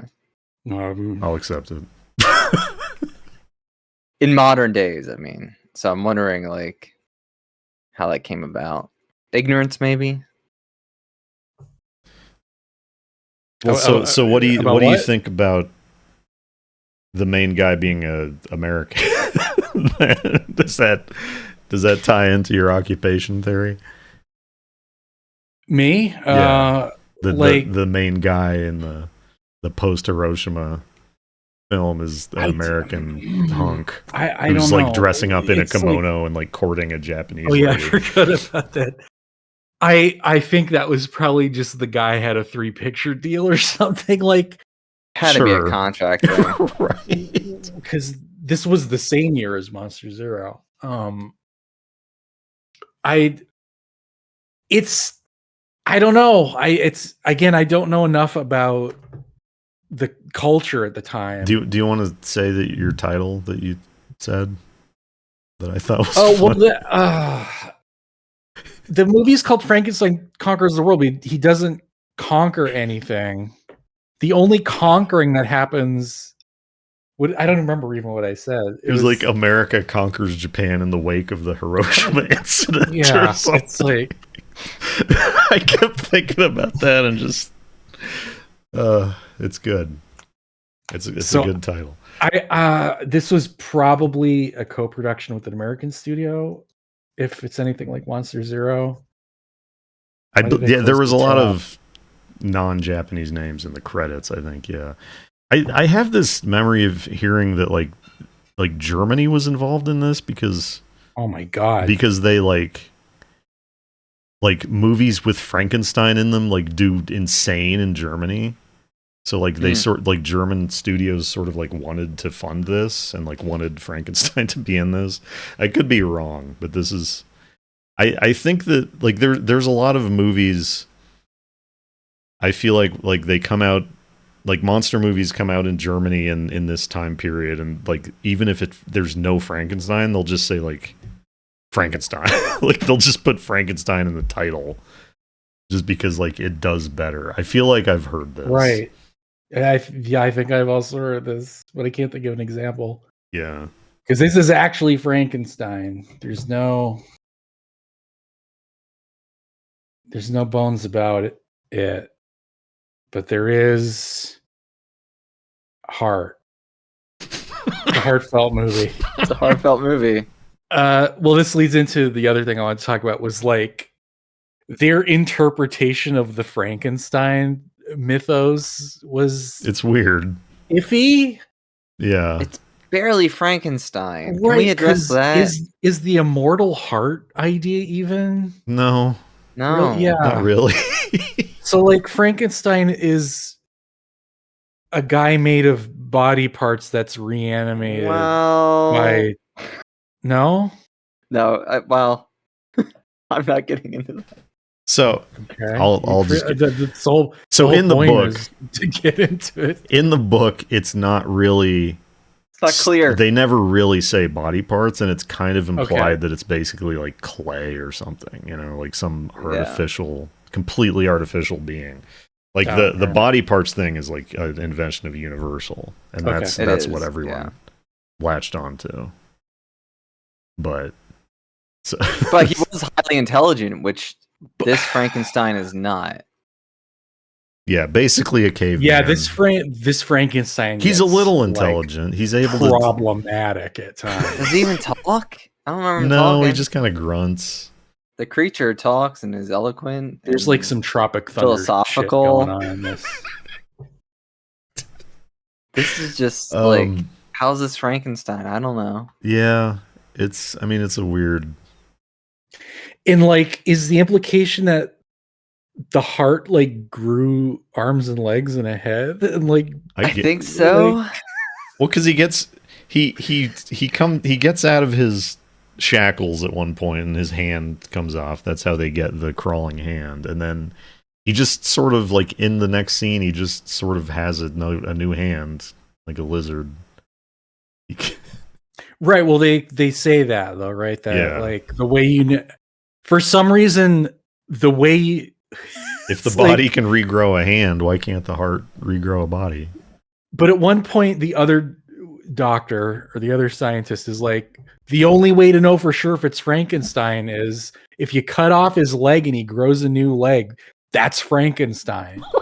And it's like, first of all, did we have an issue identifying this as Frankenstein? Like, didn't they already know it was Frankenstein at that point? I think there may have been a question that it was just some kind of crazy wild boy. Okay. But also, he was at that point like 12 feet tall, so I don't know. It's something. There's something going on with this guy. So they never cut off another limb though, right? It's just the hand? Just the hand, and he popped it off himself. Right. And then the hand crawls in a vent and dies. Yeah. Well, the hand first. There's a barrel of potatoes and apples in the hospital prison where they're keeping Frankenstein chained up, and the hand goes after that, and then it somehow gets inside of a vent and passes away. See, my theory was going to be okay. So I've always read that War of the Gargantuas is a sequel to Frankenstein Conquers the World, but I don't know how. I assumed, okay, they remove two of Frankenstein's body parts and they grow bodies independent of each other after they're discarded. So they're like off in the wilderness somewhere wherever they dump the hand in the landfill, the hand grows a body and that becomes one of the Gargantuas. Well, we'll have to see. But I don't know if that's possible, especially because there's only I don't know. I guess we'll see. Sure. And Baragon does not return. In War of the Gargantuas. In War of the Gargantuas. Right. There is debatably. Is there an octopus or the big vulture? There is some other creature. The vulture's in Godzilla versus the Sea Monster. Octopus is War of the Gargantuan. Okay. Also, I think an octopus in Kong. Kong. Yeah. Gonna be watching a lot of these movies with CyRaptor. Yeah, this CyRaptor likes these. The podcast is going to go in a different direction. I'm on a whole giant monster thing with this Ultraman. So I mean, I love giant monsters. I'm in. Let's do it. Let's go. But do you recommend this movie to a fan of Kaiju Eiga? To a Toho fan, maybe. Yeah. It's not horrible. It's not horrible. It's fun. But there's probably dozens I'd recommend over it. But, right. If you've watched all the Godzillas and it's better than Rodan, probably. Rodan's Rodan. It's pretty boring. I don't like Rodan at all. Even with two Rodans. I liked Rodan. I haven't seen it in a long time. But I always remember kind of. I think like a lot of these movies, we would just like. I've seen so many of these movies so many times because I had them all on VHS, and like a friend would come over and be like, "I just fucking put on Rodan." haven't seen Rodan in I had that on a VHS. month. But So I've seen this probably. This is probably my fourth time seeing this. I think I've seen Gargantua's 3 times. And Are we going to cover Monarch: Legacy of Monsters? The new TV show with Mortis Godzilla hasn't in seen it. any of the monster verses except for I've seen King of the Monsters, Yeah. right? Yeah. Johnny Bobby Brown. What's her name? It seems to me. Yep, that's it. You got Yeah, it. that's it. That's it. It Godzilla vs. Kong was so fucking bad. Did you Sorry. watch the show yet, Cal? No, I didn't. Have you? Show. No. Oh, My dad Mark. did. I know that Kurt Russell's in it. Yeah, right? I think it's Kurt Russell, and Kurt Russell's son plays a young Kurt Russell. Oh, that's cool. Yeah, I guess. So they didn't. I don't know At why. least Why they didn't they didn't CGI de-age him. Yeah, why did they get young Kurt Russell for Tron: Legacy of Monsters? Probably too young. Yeah, at that point. I think he's like 20 in his 20s or something. That's not Kurt Russell. What are you talking about? In Tron? That's not Kurt. Jeff Bridges? Oh shit! I wasn't even thinking of it. Did you make the same mistake I did? I was just going along with you. Oh, all right. My bad. They're both old men. Sort of like medium length hairs. This is less embarrassing than when I hunky, confused but not Shania super Twain and hunky Sheryl Crow 80s the other guys. day. It's all right. I'm letting you know. They're like they look the same. They look the same. They look similar, and they look like the same goddamn person. You ask them if they want ice cream. You're only a year apart. Yes. Is there any more to say about the Frankenstein? Watch it if cut you that out when you upload it. are in the Toho, I guess. We mean TOHO, not TOUHOU. Yeah, not the little witches flying around shooting stuff. Not the strawberry bullets. shortcakes. Bad apple. So CyRaptor. Yeah. You got us on this Neverending Story thing. Do you want to say a word about that? I've been wanting to rewatch Neverending Story for a little bit. Oh, we're actually talking about the first one? Yeah, just a little bit. I think we should. We didn't. CyRaptor so watched I thought we this. agreed we were going to watch the Neverending Story. So I watched with my schedule. I didn't know if I was going to be able to watch all the movies with you guys. So I watched it on my own time. Well, we generally don't do that. Just FYI, it's not a big. Don't do what? things solo. We generally do things together. It's not a big deal that you did it. It's not gonna. Yeah, just don't do this going forward. Yeah, kind of let us know what you're watching at all times, please. Anyway, is this a reference I'm not getting? Not everything has to be a reference. Some things are just bits. This is me more just clowning on you, that's all. Oh, so you've seen this before? Yes, I've seen this a handful of times in my life. I just noticed on the poster they get the weird bird guys on the side. That I forgot about the bird guys. That's Nimbly.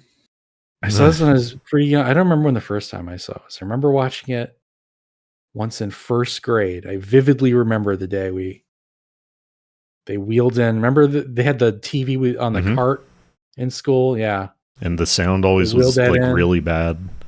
We watched it for some reason. I'm sure I've seen it on TV once or twice, but it's not a movie I've seen like an ass load of times in my life. But I always really liked it. Never had it on tape or anything, so I could just watch it. Yeah. Anyway, all this is to say, I rewatched it. I still love it. I love this movie.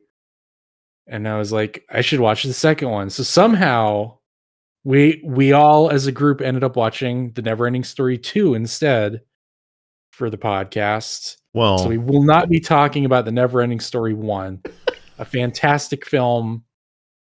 I think I love because it's heavily steeped in nostalgia mostly. If I watched it like for the first time today, I think I I would find it more flawed, but I still think it holds up.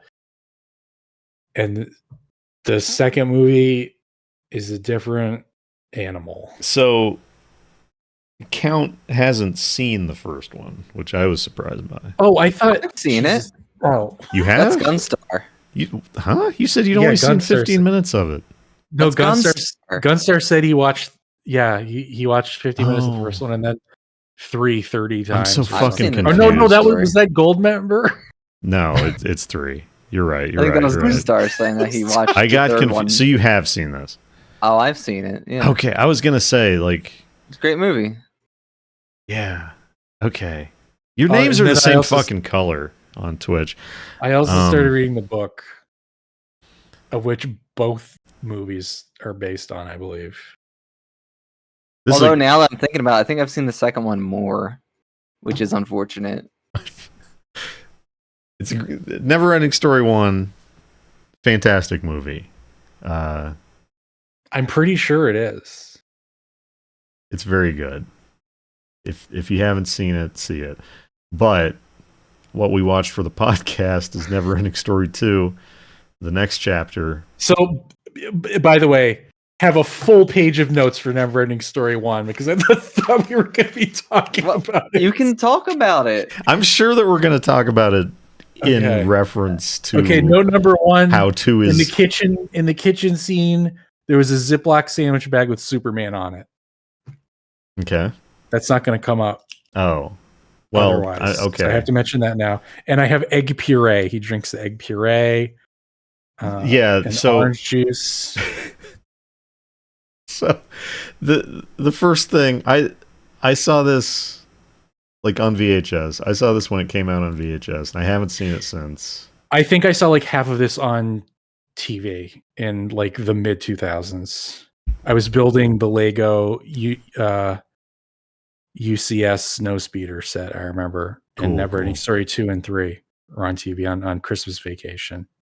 Vivid memory of that event, but not as much the movie. We had to have owned this on VHS because I remember seeing it multiple times as a little baby, and that baby's not in the first movie, right? The Rock Baby? Fuck no. No. And neither is Nimsley. And I'm just fucking nothing.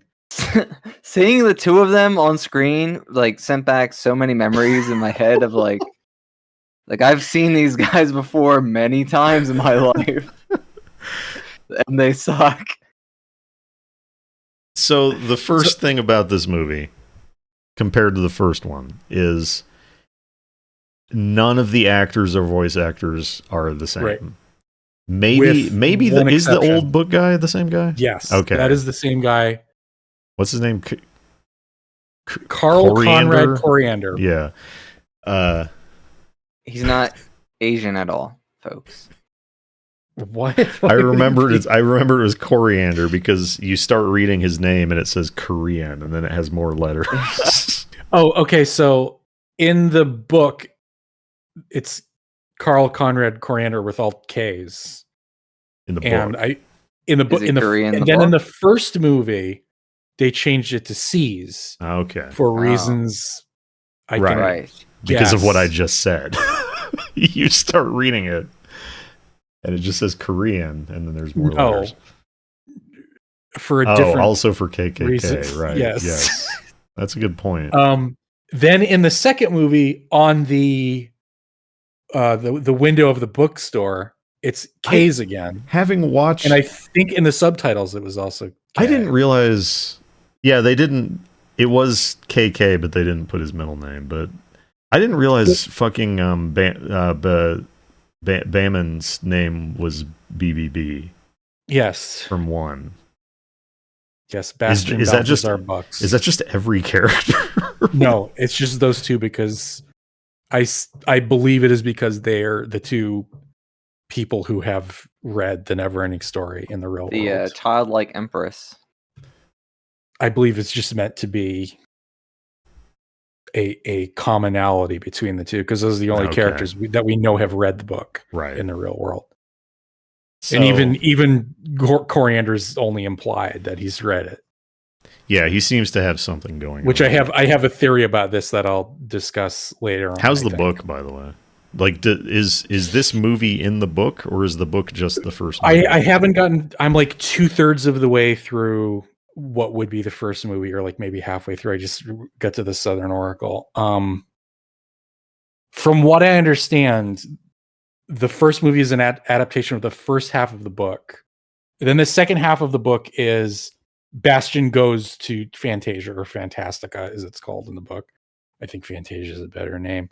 Yeah. They didn't make a Tales of Fantastica. You know what I mean? Mm-hmm. Okay. Yeah. Yeah. So I don't know if the events are the same as in the movie. I will say I read that Michael Ende, or it's probably Enda because he's German, Ende, Mm-hmm.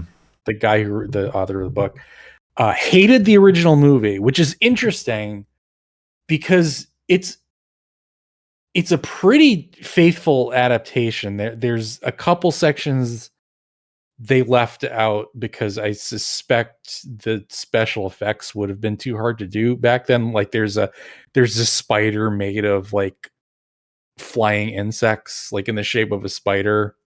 Yeah, that probably That gets cut out of the movie. very good. Yeah, and then there's a third gate, like after the mirror gate. I really don't know why they cut that out. You know how in the Southern Oracle in the movie is just the Sphinx gate again, but blue for some reason. Yeah. Which I agree with. I don't know why they did that. I was confused by that as a kid. But apparently so he hated the original movie and liked the second one more. And in reading the book, I can kind of see it because there's a lot of like goofy shit in it in a way that's similar to the sequel. Like, right. In the first movie, like the Council of Elrond, where they get all the different races together to try and find a hero to save the childlike empress or whatever, and it's there's the guy with like the flesh mohawk. Yes. Yeah. He's a centaur in the book. Okay. So another horrible mangling of the original. But it's like it's just like these weird races. Like there's these weird stone head dudes. There's like I don't know, just like weird little things that they just barely show. You can tell they were just flexing. It's like almost a Star Wars cantina scene. But in the book, it's like 499 doctors from all across Fantastica were recruited. There was a vampire doctor and a ghost doctor, and there was a djinns. And it was like the thing I always liked about the Neverending Story was it was the fantastical creatures were like fairly unique. Like they weren't like these stock, it wasn't like orcs and elves and shit. It was like just whacked out, like rock, I guess like rock giants are kind of a stock character too, but like, and it was really, it was just like as far as like movies there go. was all this dialogue. We shouldn't argue, and it was just goofy in a way that the movie is like fairly subtle and understated. Right. So I can kind of get, and I haven't got to I'm not even close to the part that this movie might be adapting, so I don't know how close it is. It would be a real weird shift. It to would suddenly be. do this shit about like the evil queen halfway through this book, but they might do it. I don't know. And changing the antagonist from being the nothing to the emptiness. Yeah. Which are that would for doing that in one book. Fucking thing. Yeah, I was thinking about that earlier. Like the nothing, the antagonist, the evil force of the first movie is the nothing, which is like fantasy is, going out of vogue and people aren't caring about fantasy, and like imagination is going away. So imagination is disappearing, right? And then in the sequel, it's the emptiness, which you would think it would be like fantasy sucks or something, right? Like they're not writing fantasy good now, or like it's not like that. It's just it's the exact same concept. It is. It's a retread. Where the nothing is an external force, the emptiness is an internal force is maybe the only distinction. But like the nothing like makes sense in a like in the universe of the movie. It makes sense. Yes, but like the emptiness doesn't make sense, and the like Queen Zalier or whatever, like she doesn't seem to have a motivation or a purpose. Pay attention to this, honestly. Like there's no. It's a bad movie. Neverending Story 2 is a bad movie. Do we want to like synopsize it? Sure. So okay, I can't do it. Someone else is going to do it because I couldn't fucking follow it at all. So we at the Bastion. Bastion is afraid to dive. He's afraid to dive. He's a little pussy. He's afraid of everything. Yes. He's also right off the bat, they fuck this up. They've completely fucked Bastion's character arc in the first movie. He's played by Lucas from Sequest, young Ellen DeGeneres. Yes, he looks. Thanks. CyRaptor's joke. I came up with that. Yes. I didn't know if you were going to say it. He's afraid to dive. He decides to go back to the bookshop. His dad's the Flash. Like everything they establish in the first movie about like him getting over the death of his mom by naming the childlike empress his mom, and like him learning courage by having a fucking adventure, and like it's all out the window, and he's just like a shitty little idiot piece of shit again. He really sucks. That's one of the notes I made about the first movie, though, is so he names the childlike empress Moonchild, first of all. I don't know if you're really meant to hear what he says, because he just like whispers, he just yells out the window into the storm. Yeah, right. So it's not really audible, but it's Moonchild, right? So first of all, she's never called Moonchild in this movie or any name. She's just the childlike empress again, even though the entire plot. So did they call her the childlike empress in the first movie? It's really awkward. It was, they usually called her the empress in the movie. I don't know if they ever actually in dialogue say childlike empress. She's called the childlike empress consistently in the book. Mm-hmm. It's obviously maybe that's why he liked meant it to be more. her He just name. Really, the author. I think they maybe do say it once. I don't remember. But Bastion also says at one point in the first movie,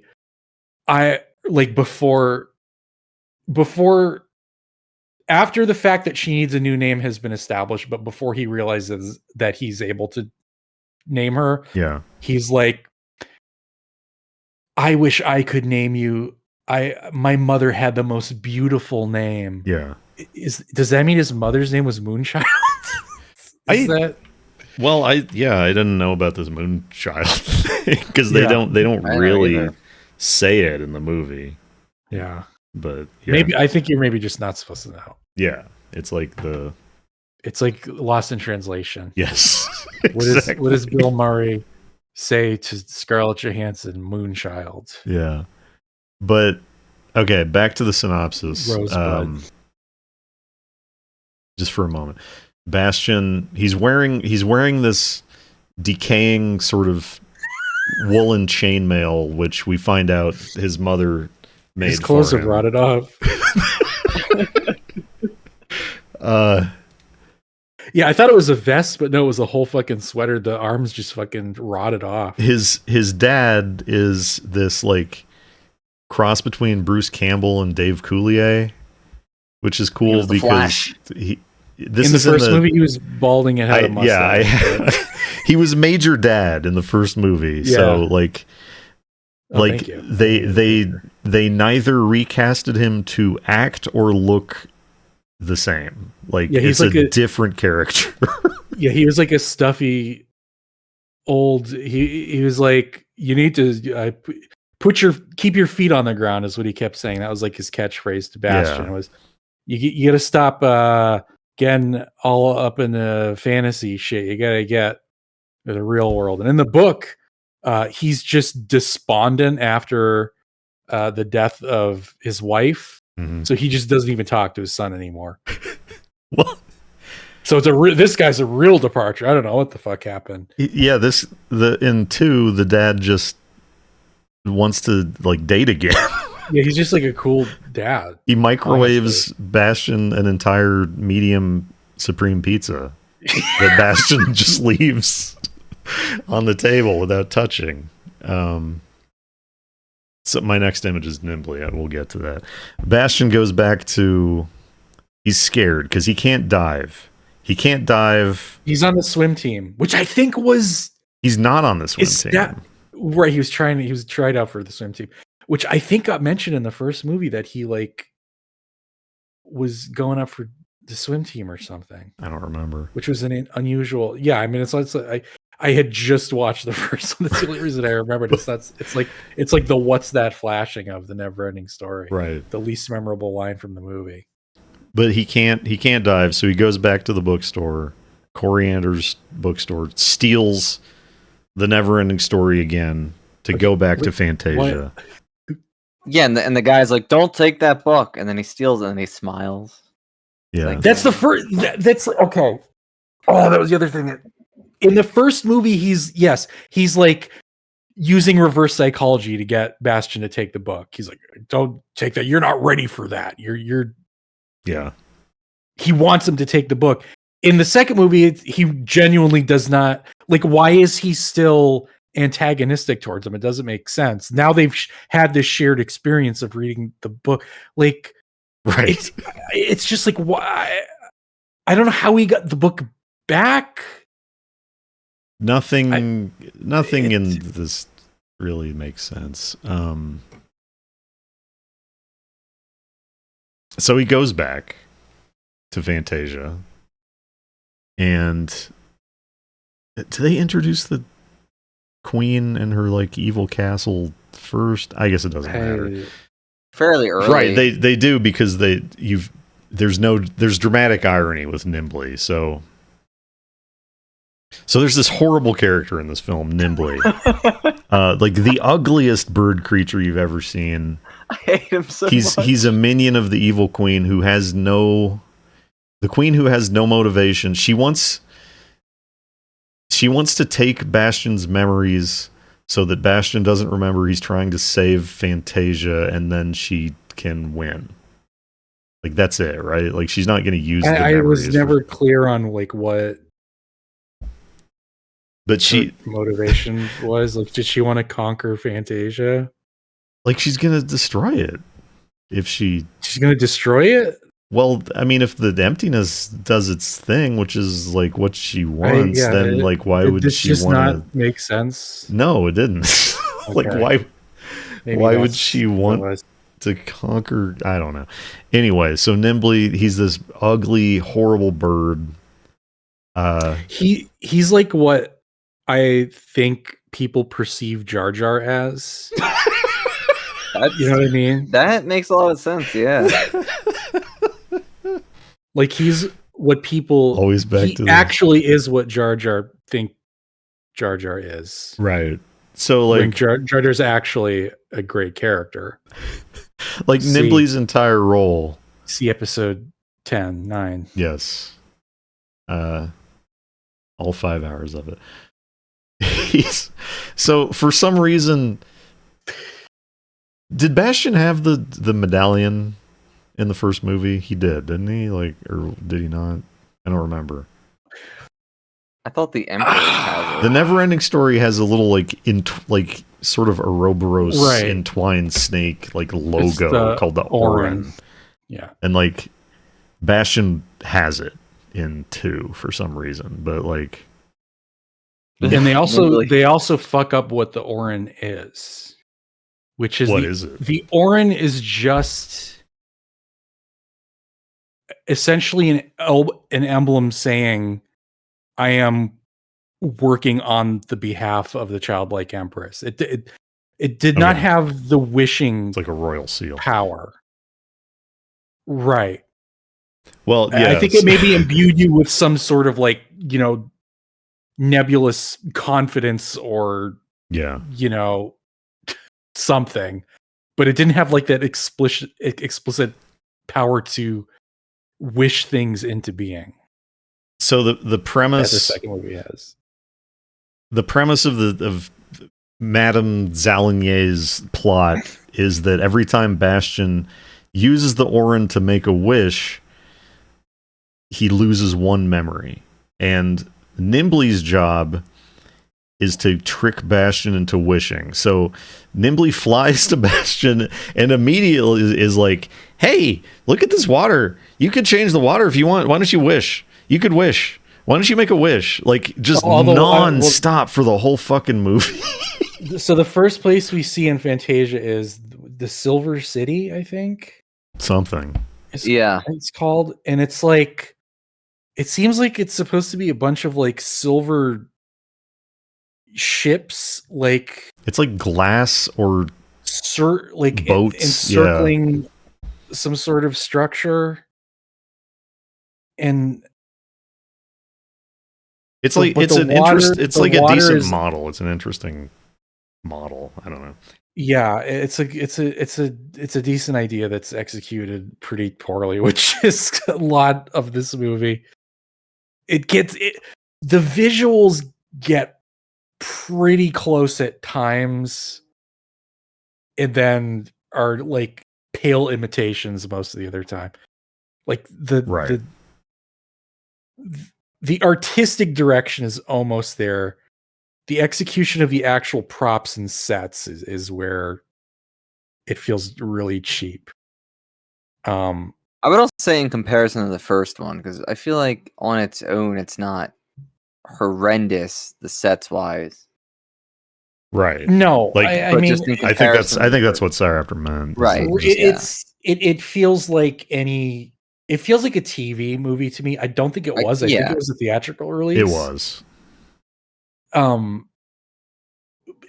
I kept feeling like it was like Power Rangers, but I think that's unfair to Power Rangers because budgetarily, yes, it's probably similar, but I think conceptually, a lot of like the Monster of the Weeks from Power Rangers is like really interesting. Yes, like they have those fucking art books and shit, and they're like incredible concept art. Yeah, these whacked out fucking monster designs, and this feels very basic and like uninspired in a lot of ways, which is very counter to the original movie. I feel. Well, it's very Canadian television. Right. Like yeah. While we were watching this, I compared it to the like 1989 Alice in Wonderland TV miniseries. Right. Like it has that. There are parts of this movie like the model for the Silver City, whatever the fuck it's called, and like the model and miniature for the evil castle, and like some of the sets. The Ammonite desert. Well, that was cool. Yeah. Yeah. I thought that's what you were saying. Well, that it was. Some of the sets and some of the miniatures are good, and you can tell they spent money on it and like really tried. And then there's a lot of matte paintings, and some of them are bad. And there's like a desert with a bunch of ammonites around, and it's like a cool concept, but it's just a matte painting. At least one of those matte painting it's shots just is one flat matte painting. At least one of those is recycled from the first movie as well. Was there recycling like the flying scene? Yeah. Yeah, it was like a Atreyu riding past some crystal formations or something. Was literally it's a different Atreyu. Yeah. It's a different kid.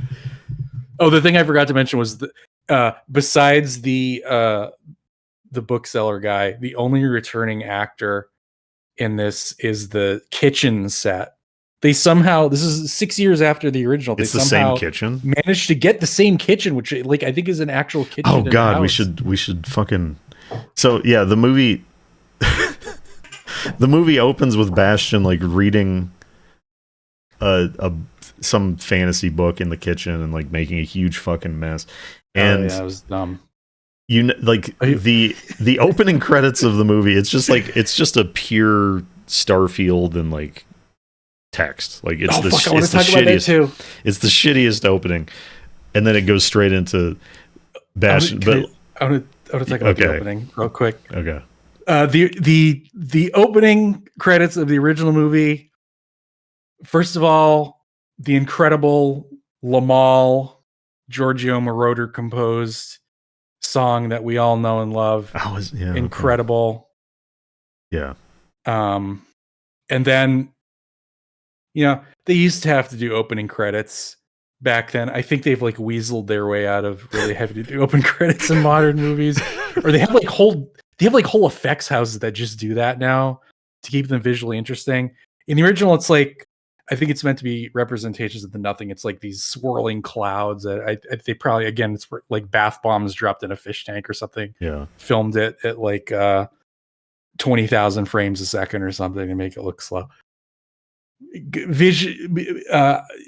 Audially beautiful, visually interesting. This movie, yes, like Mortis mentioned, is just stark credits on a black Starfield.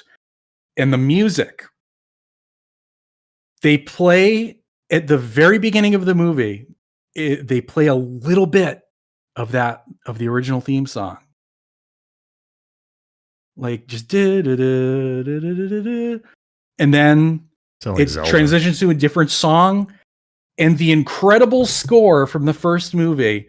And I have to say, I think this is one of those movies that. The original Neverending Story is one of those movies that it stands fine on its own, but is elevated so much by its soundtrack. Star Wars, Lord of the Rings, great movies that would not be as good if not for the incredible soundtracks. Jurassic Park, I can think of a few others. And that Neverending Story 2, you get the little motif from the original movie, and then the entire rest of the movie, you never hear any of the music from the original movie again. Well, none of the themes, do they?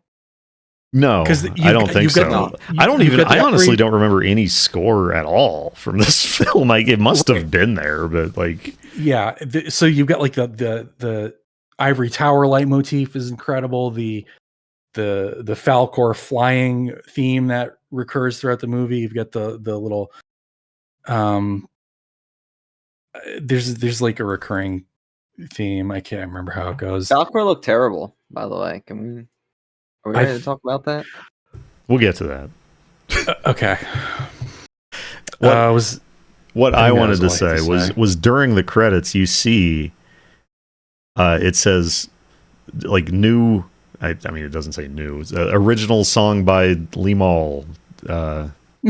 It's like, oh, there's a new song. There's a new song by the original guy. It's not by Limahl. Well, it says it is. No, it doesn't. I think it says Giorgio Moroder wrote it, which he did. He wrote the song, but not the score. In this movie? Yes. I'm talking about 2. Yes, in 2. I remember seeing it's not Limahl. It's in the credits. I'm telling you, it's not Limahl. Well, whatever. Anyway, it says there's a new song by the original guy, and then the song plays for 4 seconds maybe during the kitchen scene, and it's like the 4 seconds we hear is it's like it's just biting the original song. It's it's 100. It's so bad. Possibly intentionally, like the same guy wrote the song as the original song, so like it's possible that he was trying to do like sort of a thematic echo of it. Well, and then we never hear it again until the closing credits, right? And like lyrically, that's the same thing as the original. Lyrically, it's like weird and bad, and seems like it's dream a dream or something. Yeah. it's like Nick Adams dialogue from Frankenstein Conquers the World, and then it has this little part in it that's like You'll dream a never-ending story. It's like, okay, yeah. I didn't even Sure. get that close though. If you're right though, it does just sound like a sound alike. Like it sounds like SNL doing a parody of the Neverending Story or something. Yeah, like the just use the same song. just they had the rights to just it. use the same fucking song. They had the fucking rights to it. If it was in, they had the little motif in there. So, the only thing that I personally remembered from watching this on VHS was the Giants, which aren't particularly large. No, they're maybe 7 feet tall. The Baltans? Yeah, they're so. I checked, and there is no overlap in like art department that I could find between this movie and Krull, because I think that the evil fortress, the evil fortress in this movie, like the set looks exactly like the Black Fortress from Krull. These guys look like a cross between the demon and the Slayers from Krull, and then also Alien Baltan. These look like some Ultraman. Yeah, Alien Baltan. Baltan. Baltan. Like the face reminds me of something. Oh, that bat. The bat thing. What's his name? Pester? What? Pestar? That's the bat thing. Pestar, yeah. Has a face like that. This is the only thing I remembered from the movie is these guys. And they're cool. They come out and they attack the Silver City, and they look cool, but they kind of like shuffle around on their big feet in a weird way. I found out there's a Neverending Story 2 Amiga game. Did you know this? I think I played that on stream, didn't I? Like I remember it was that same stream that I played the fucking Soccer Kid. You remember that? Yeah. Ring me, mom, to get me ball back. Yeah. I think I played it really briefly, but like it didn't work right or something. But so these giants attack the Silver City. Alien Icarus. Sorry. Oh, the bat guy from Ultra 7 you're talking about? Okay. Yes. It's kind of a similar silhouette, I guess, yeah. This is what I was thinking of. So they're scary looking. They come out of cracks in the ground, and then they don't really do anything, but they just sort of have like drills or saws that extend out of their hands. Like they can cut a rope. That's all they ever really do. They can't bend their elbows, so they can only cut. They can cut a thing like 5 feet in front of them with an extensible circular saw on the end of a stick, and they can only cut something that's exactly 3.5 feet off the ground. They're awful. They don't do anything of significance in the entire movie. Not really. They cut a couple ropes. They can't bend their knees. They walk on their tippy toes. They do look kind of cool. They look okay, but so Bastion ends up going to. We never explained that the water around the Silver City is acid for no explicable reason. It's just a cool fantasy thing. You know, so the first wish. The first wish that Trilby tries to get him to make is to make the water not acid. I like Bastion's reply. He's like, maybe it's acid for a reason. That like. I did genuinely like that. Like, so much of the dialogue in this movie is fucking horrible and like has this like snarkiness to it. And that, I don't know, that just felt felt like something the Bastion who actually did the first movie might say. I don't know. Anyway, so Bastion, don't really remember how. He ends up in a weird garbage disposal. A Death Star garbage disposal. Where there's this is where I fucking checked out. I just never checked back in. It's like he falls down a chute into this circular room full of like So this goes back to the first movie. There's the sort of little council of the Rockbiter and Deep Roy, who I never realized was Deep Roy until today. I was looking the Snail Rider and like the Bat Guy, you know, like just these weird characters who are there to sort of like tell Bastion what's going on. And this movie's version of that is like a lady who's flapping her arms around, wacky waving inflatable arm tube lady. Yeah, that's what I called her. A poop man. Just a man made out of poop who's fountaining out poop. A volcano man, and then like a lady who is a harp. And she literally is the harp. Is that what was going on with her? Yeah, I never quite put that together. Okay. So they're just there in this compartment. They say they're like a secret society or something. You've reached the secret society of Fantasia and the secret council. And they call in the childlike empress over satellite, and then she like explains it to Bastion that it's like, Bastion, don't trust. She's got a perm also for some reason. All of a sudden, big ass perm. So what happened? Okay, so the next, I don't know. The next thing that happens is Bastion just like gets back upstairs and he's like, hey, we need to band together and save Fantasia, and everybody's like, no, we're scared.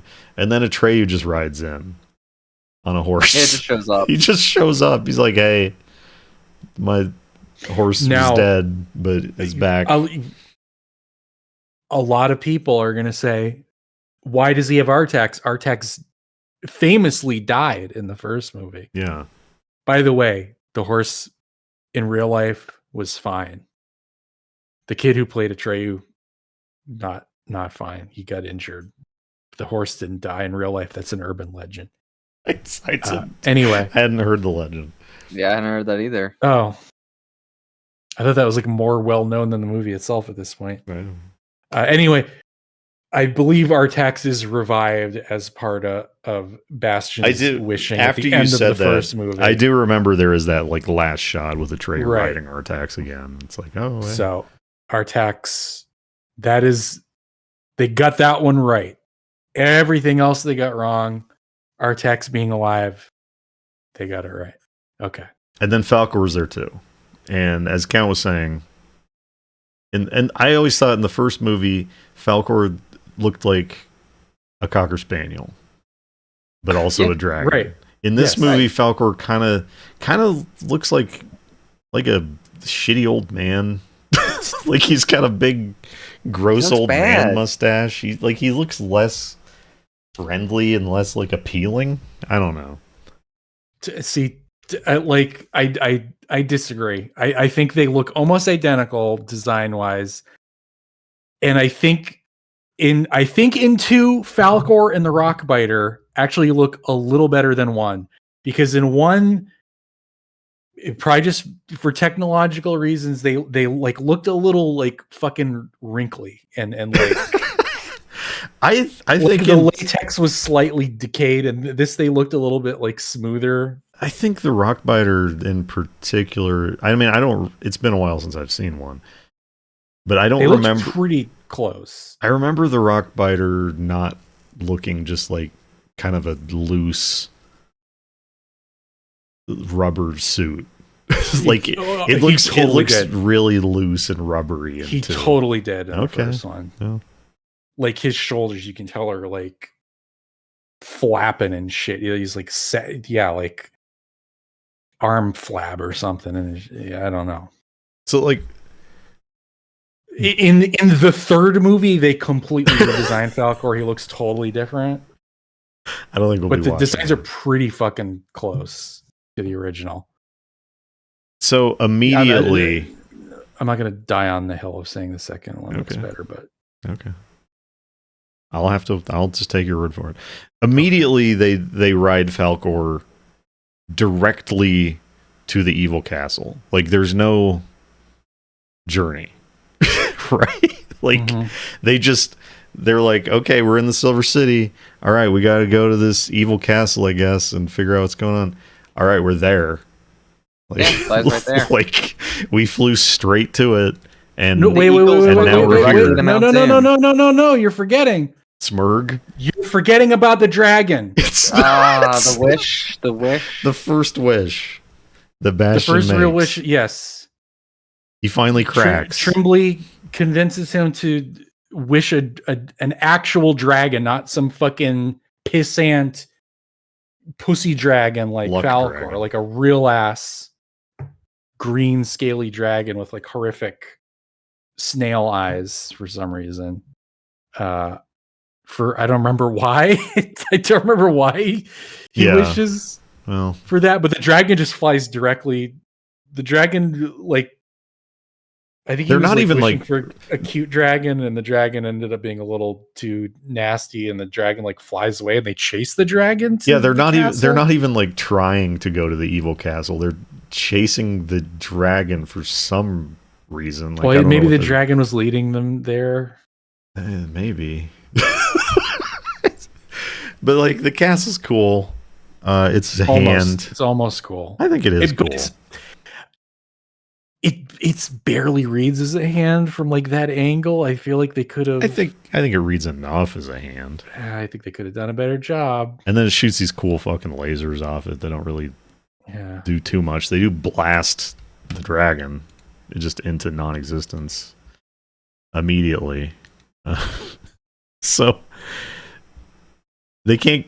I don't remember why, but for some reason they can't get in. But they luckily nearby the rockbiter is hanging out, and we meet the rockbiter's baby, who is in the film for no reason. Like the baby does nothing and has no part in the film. I think the idea was that the fact that the baby exists meant the time it passed. Now that you rockbiter fucked. Not just that, but like Bastion, you saved Fantasia. You've restored our future. Here's evidence of okay. the new generation we are able to create because of you. I think he says something kind of sort of, but in the vein of that. But also the baby sucks. Should have been aborted. Like, first of all, why is the design? Why does it look so like human-like? If you have to have a fucking rock baby, make it look like Baby Sinclair or something, like or Minyo. Like, why does it look like an actual baby with like a fucking alfalfa thing on top of its head? Like, I just don't get why they went that direction with the design. It's yeah. You can't see it in the picture. Doesn't it say yum yum? Listeners. Does what? This is like yum yum or something, right? Oh my god. But anyway, he's got like a. I think it was supposed to be like what do they call them? A fumarole? What? Fumarole? What? Like one of those lava or steam vents? Oh, like yeah. Okay, yeah. I get it. Yeah, I don't know what it's called. I guess those are actually towers. So it's just okay. Well, so here's another comparison between the two films. The first movie is that Yum Yum Rocky? Right. He's a baby, so he talks like a baby. In the first film, you have the rockbiter, and he delivers the line that anyone who's seen Neverending Story will remember forever. Are you going to crib another one of my observations? I don't know. Maybe. Was this your observation? Go ahead. The rockbiter. Don't these look like big, strong hands? These used to be such big, strong hands. And then in this movie, it's... Well, he doesn't know the difference between a nose and a rock. Like, that's... That's like the Rock. Like his voice actor is like worse and like high pitched, and his lines are bad. That's, I don't know. Was that your observation? Yes. Although the line I went for was nobody will think of fun things for Junior to do. Okay. Oh, yeah. If the world ends. Yeah. Like, again, just like the first movie, the Rockbiter kind of explains the concept of the emptiness. Like he also explained the concept of the nothing pretty much in the first movie. It's just like the mountains and the rocks are still there, but when they eat them, there's no nutrition in them because they're hollow. So that's the threat this time, I guess. And then the baby's just there. So I don't. A little comic relief. So a little levity. Possible spoiler if we ever do Neverending Story 3, but I know one of the things I remember from Neverending Story 3 is there's more. I think there's like a whole family of rock biters, and they all have the like motorcycles, which I don't think he had in this one. No, he never one. moved. And they're all riding around on their rock motorcycles, and they're singing "Bad to the Bone" by who the fuck was Steppenwolf? Steppenwolf? I don't want to embarrass myself again. So that's something that happens in 3. If you thought 2 was bad, that's something that happens in 3. So I feel like just the like core thing of this movie is pretty flawed because like we don't see Bastion make a lot of wishes. Like he kind of makes one, and then like it cuts back to the queen and she has like 50 memories. And then like there is a scene where he makes several wishes like in rapid succession. Give me a step. Give me another step. I thought that was the most clever fucking thing. And just how stupid he is. He's very stupid. He's horrible. For some reason, he has to climb to the top of the castle, and these like handholds come out of one of the fingers so he can climb up. But they come out one by one, and he just keeps wishing for give me another one. And the queen is in the fucking castle, and her fucking machine is dropping little memory crystals like every fucking half a second. She's like, holy shit, this kid's a fucking idiot. He just keeps. I didn't have to do any of these tricks. I didn't have to recruit this fucking Birdman. I could have just got him over here, and I could have told him anything. Does it even come into play besides the mom thing? I'm not done. What do you mean? He could have just wished give me steps going all the way up. That would have been one wish. Yeah. But no, he just kept and then later she's just like, I don't need to like convince this kid. Hey kid, wouldn't you like some ice cream right now? Would you want to wish for some ice cream? And he's like, oh yeah, ice cream sounds good. Or here's a belt that'll turn you invisible. Here you go. Just press on the buckle and it'll turn you invisible. Okay. I don't like turns being invisible. Yeah, I don't like being invisible. I can't see my hands. Oh. Well, the only way to turn off the invisible belt is you have to wish for it. Oh, okay. I wish for the belt to turn off. It's just like... Anyway, jumping ahead a little bit. I have a question about the evil queen. Yeah. So I think I interrupted Count too. So. Oh yeah, sorry. I don't know. Okay, well I'll do mine. Go ahead.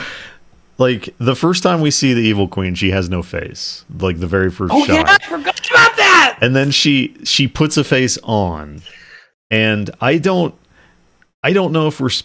At that point I was like, oh, we're doing like a Return to Oz thing, okay? Right. But then that's what it never like nothing ever happens with it. But as like once Bastion finally apprehends her, like they start this like I don't know, like Freudian psychosexual relationship sort of. And like Bastion just like becomes obsessed with her in a weird way, and she starts like saying, Bastion, come back, you'll get a cold. Like she starts acting like his mom. Is her face his mom's face? Is that what's going on? Is it the same actress? Oh shit! I didn't even think. Like they don't really look that similar, but that I that might be what happened. It is different actresses. I know Okay. that. Well, what?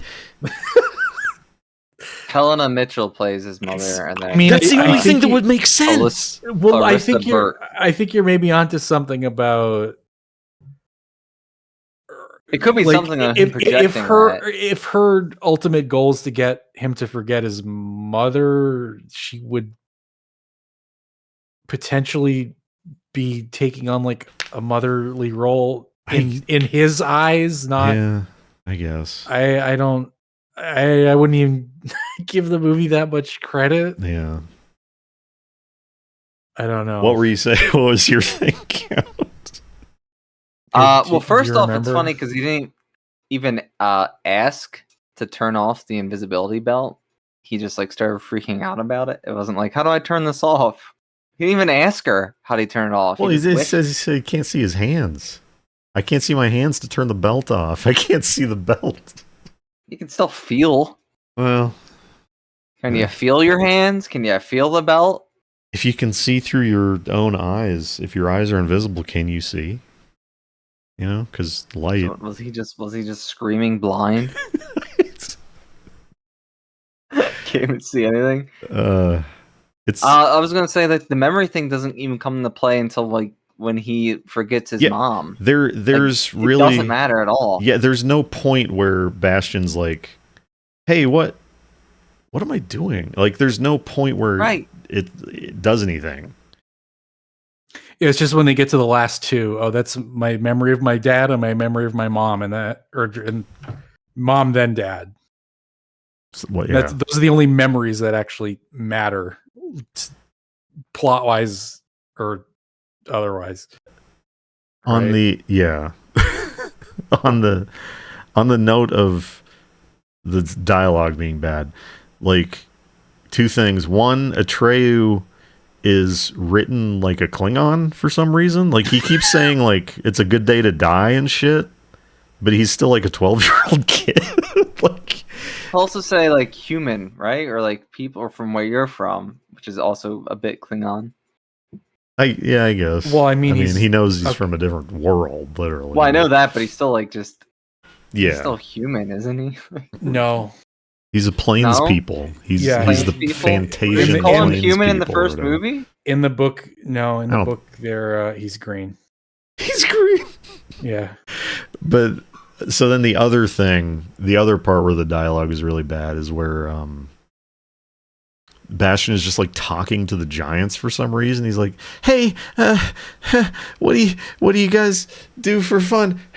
Do you like read a lot of books? I guess you wouldn't." It's like a 15-second scene. It feels like it's 10 minutes. It's Yeah, that part was it's awful. like so, and like what's even the point? They're on the other side of a door, and he seems to be like trying to distract them while Atreyu sets up the Blambos or whatever. Oh shit! Oh my god! I forgot so much about those. They have all these eggs that it's Little like Tinker Toys. Atreyu's like, "Oh, this is our army," and it's like, what kind of army is in eggs? And it's like, I thought they were he's going like, to be baby dragons. Blambos go, and it's a bunch of little spark shooting like fireworks that come out of these. It's No, they're toys. Yeah, The little toys. wind-up toys. yeah, well, they just spray sparks like some Well, yeah, they don't do like shit. a but they're- 4th of July tank. they don't do shit. They don't do anything. I kind of remember I remember when I first watched this movie, like I saw the giants, and then I checked out for half an hour, and then when Atreyu goes, "Wambos go," and like sparks start shooting, I looked at the screen again. I was like, "Oh, huh, look at that." All right. So those are kind of the two parts I remembered. Bad movie. It's not good. Pale imitation. I hate it. I don't know how I watched this multiple times as a kid. I guess I just didn't care. I mean, completely taken on its own, it's not like the worst fantasy adventure children's movie. Right, I guess. It's just like as a sequel, such a far cry from Yeah. the first one. Like the original is like pretty mature in its themes and like fairly understated in its presentation. Like there's not a ton of like quippy modern dialogue Mhm.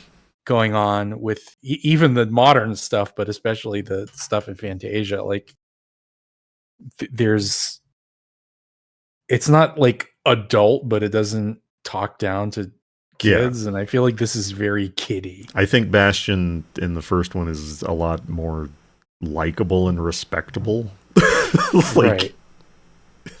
Lucas is really just obnoxious and like just dumb as fucking dirt in the movie. Yeah, it's just this one doesn't have the cool wolf. I mean, it's always tricky to do a sequel Yeah, you to get the a cool movie queen. where like the main character has a complete character arc. Like, what do you do in the sequel? And this, they just say, let's just abandon, like, let's just forget everything that happened and do the same arc again, sort of. Yeah. But worse, I don't know. I feel like it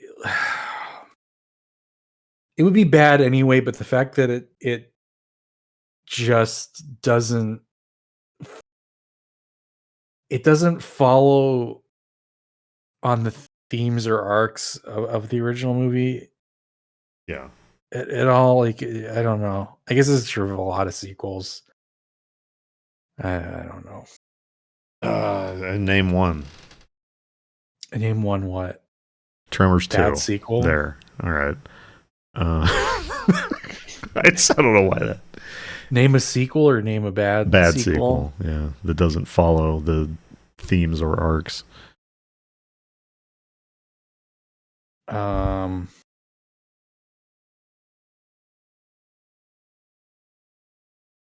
I wish we didn't watch this. The Rise of Skywalker. Okay. We can do that. No, I don't want to do that. Yeah, I mean, well, I'm not saying on the podcast. We can go with that. I think the ending is stupid. Again, it's just what was the ending? It's just the first movie again. You know, it's like he's got it. Like in the first movie, Bastion had to fucking name the Empress, and in this movie, Bastion has to name the threat. And then what was it? I don't remember that. What was it? What was the threat that he named? The emptiness. He said the name of it. The empty. Yeah. Like, hadn't the rock biter already called it the emptiness? I don't think so. I think he's describing it, and then Bastion's like, I've got it. I've got it. It's the emptiness. And then something goes. Do you know what they did that was cool in the first movie was when did this happen? I think it was when the Childlike Empress is talking to Bastion, like at the end of the movie, where he's like pulled into the when they're realm, like and in the same like, place. Yeah. And she's like, just as you experience your adventure through Atreyu, there's a whole other group of people that have experienced your adventure with you, and it's like, holy shit, they just broke the fourth wall in like that an movie's so in-universe good. way. I know. I got like tingly. Remember that?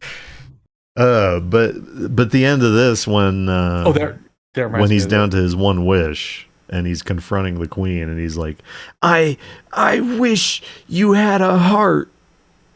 It's such a like it doesn't make any fucking sense. And then she like cries and melts. It's like what was she I think it doing? was she had what was her goal? She got Frankenstein's heart. Immortal heart. What? Like, why? What was? Hearts and horses. That's the theme for tonight's movie. Yeah. I wish she had a heart. Not I wish the princess was free or none of this ever happened. Just I wish she had a heart. Like he doesn't. Also, he sort of doesn't believe he can do the wishes. He And did then, it in the Wizard of Oz. What? The Tin Man wishes for a heart. Yeah. Yeah, that's true. Yeah. You should have fucking wished for courage. You needed that more than the heart. No, that was the lion. I know. The Tin I'm Woodsman had the courage. I know. I'm the worst. He had no courage. He should have wished for courage instead, like the lion, instead of wishing for a heart, like you're saying Bash. Okay. No, but he wished that she had a heart, which makes her die. She gets the heart and she dies. Just, I wish you were dead. It was a baboon's heart. It gave her sepsis.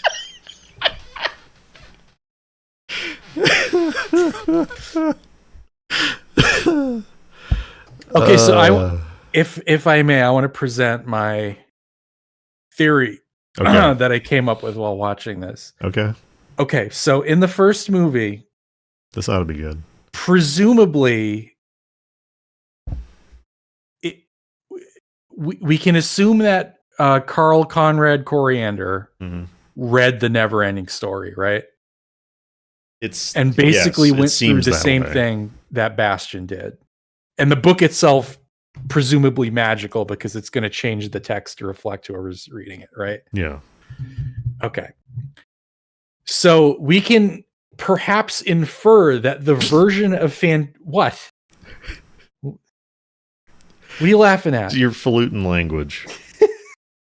We can perhaps infer that the version of Fantasia that Bastian reads about is the version that Carl Conrad Coriander wished into existence at the end of his reading of the book. Is that fair to say? So, sure. Okay. So that is the version of Fantasia. If we're assuming that the reader / interactor has power to like remake it. That's the plot of the book itself is that the world is dying and it is being remade by the reader. Okay.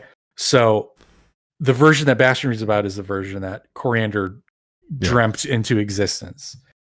The version of Fantasia in Neverending Story 2 is the version that Bastian wished into existence at the end of the first movie. I think I see where you're going with this. That's why it sucks so much ass compared to the first movie, is that he just has a really shitty imagination. And that is completely in fitting with his character as depicted in this film. He's a fucking idiot. And that's why this version of Fantasia sucks ass. So to me, that is justification for this movie being much worse than the first. And not necessarily contradicting it. I like that. Yeah, that works. Let me know, Michael and Day, if that's what you were going for. And let's see how the third one is. I wish Michael. Well, it's still Bastian, so I don't think. Yeah, why does he keep reading his own fucking book? I don't know. Move on. I want to see. I want to see the third one now, but I don't. It's not. 1 and 2 are on Max as of right now. Suck ass. 3 is Lost Media. No way to get it. 3 is Lost Media. Get on it, Lost Media Tan. They got Jack Black in there. The mascot of Lost Media Wiki. I don't know. There's not a 4, is there? There's not a 4. There is a live action television series and an animated television series. Oh, I feel like I've seen the Atreyu animated. Is green. Oh, maybe I haven't seen the animated. What is that from? I think they're both from like the mid 90s. They might be. I actually don't know when the third one came out. One was Tales from the Neverending Story. That was the live action one, I think. Oh, I think I have seen this at some point. This looks familiar. This is from the early 2000s, the live action one. And then the cartoon is from the mid 90s, after the third movie, though. Probably also sucks ass. Well, it looks like the original Bastion. I guess a little. More than Ellen. Right.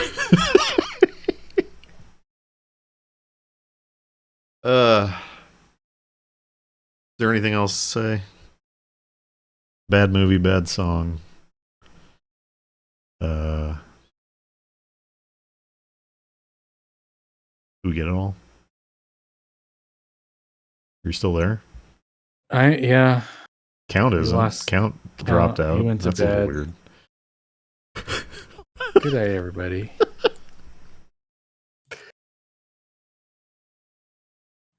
Couple counts power. Hearing from the chat.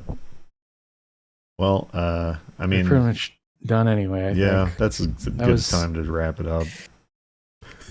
Couple of not great movies. IMO. Although I'd rather watch Frankenstein. Oh, easily. Than the Frankenstein of taste that is the Neverending Story 2. That didn't really. I thought I was going somewhere with that, but it didn't really work out. Should we roll credits? Do you think Cal will be upset? What are we gonna? He could be gone for up to 2 to 8 hours. Right. Frankly. Yeah. Zaid is in the cartoon. That's weird. Oh, so is Egrimal. That's the fly spider from the book that they cut out of the movie. Well, CyRaptor, thanks for coming on. Thanks for having me. Well, I guess you have to now. I guess I'm on the payroll now. Yeah, I'll have to change some wording on the Ko-Fi. But Kofi, Pappy. That's me rubbing my hands together because all the money is going to come rolling in. I can quit my job that I just got. Thank God. Thanks for listening. I don't know how you're going to drag this out. All right. It's been a month since the last one. We'll see about not doing another month, but yeah. Tough time scheduling with slushies. That's all. Slushy, you're welcome back anytime, I assume. I guess I shouldn't. I would assume. The ball is in your court, Slushy. Anyway. Good night, folks. Bye.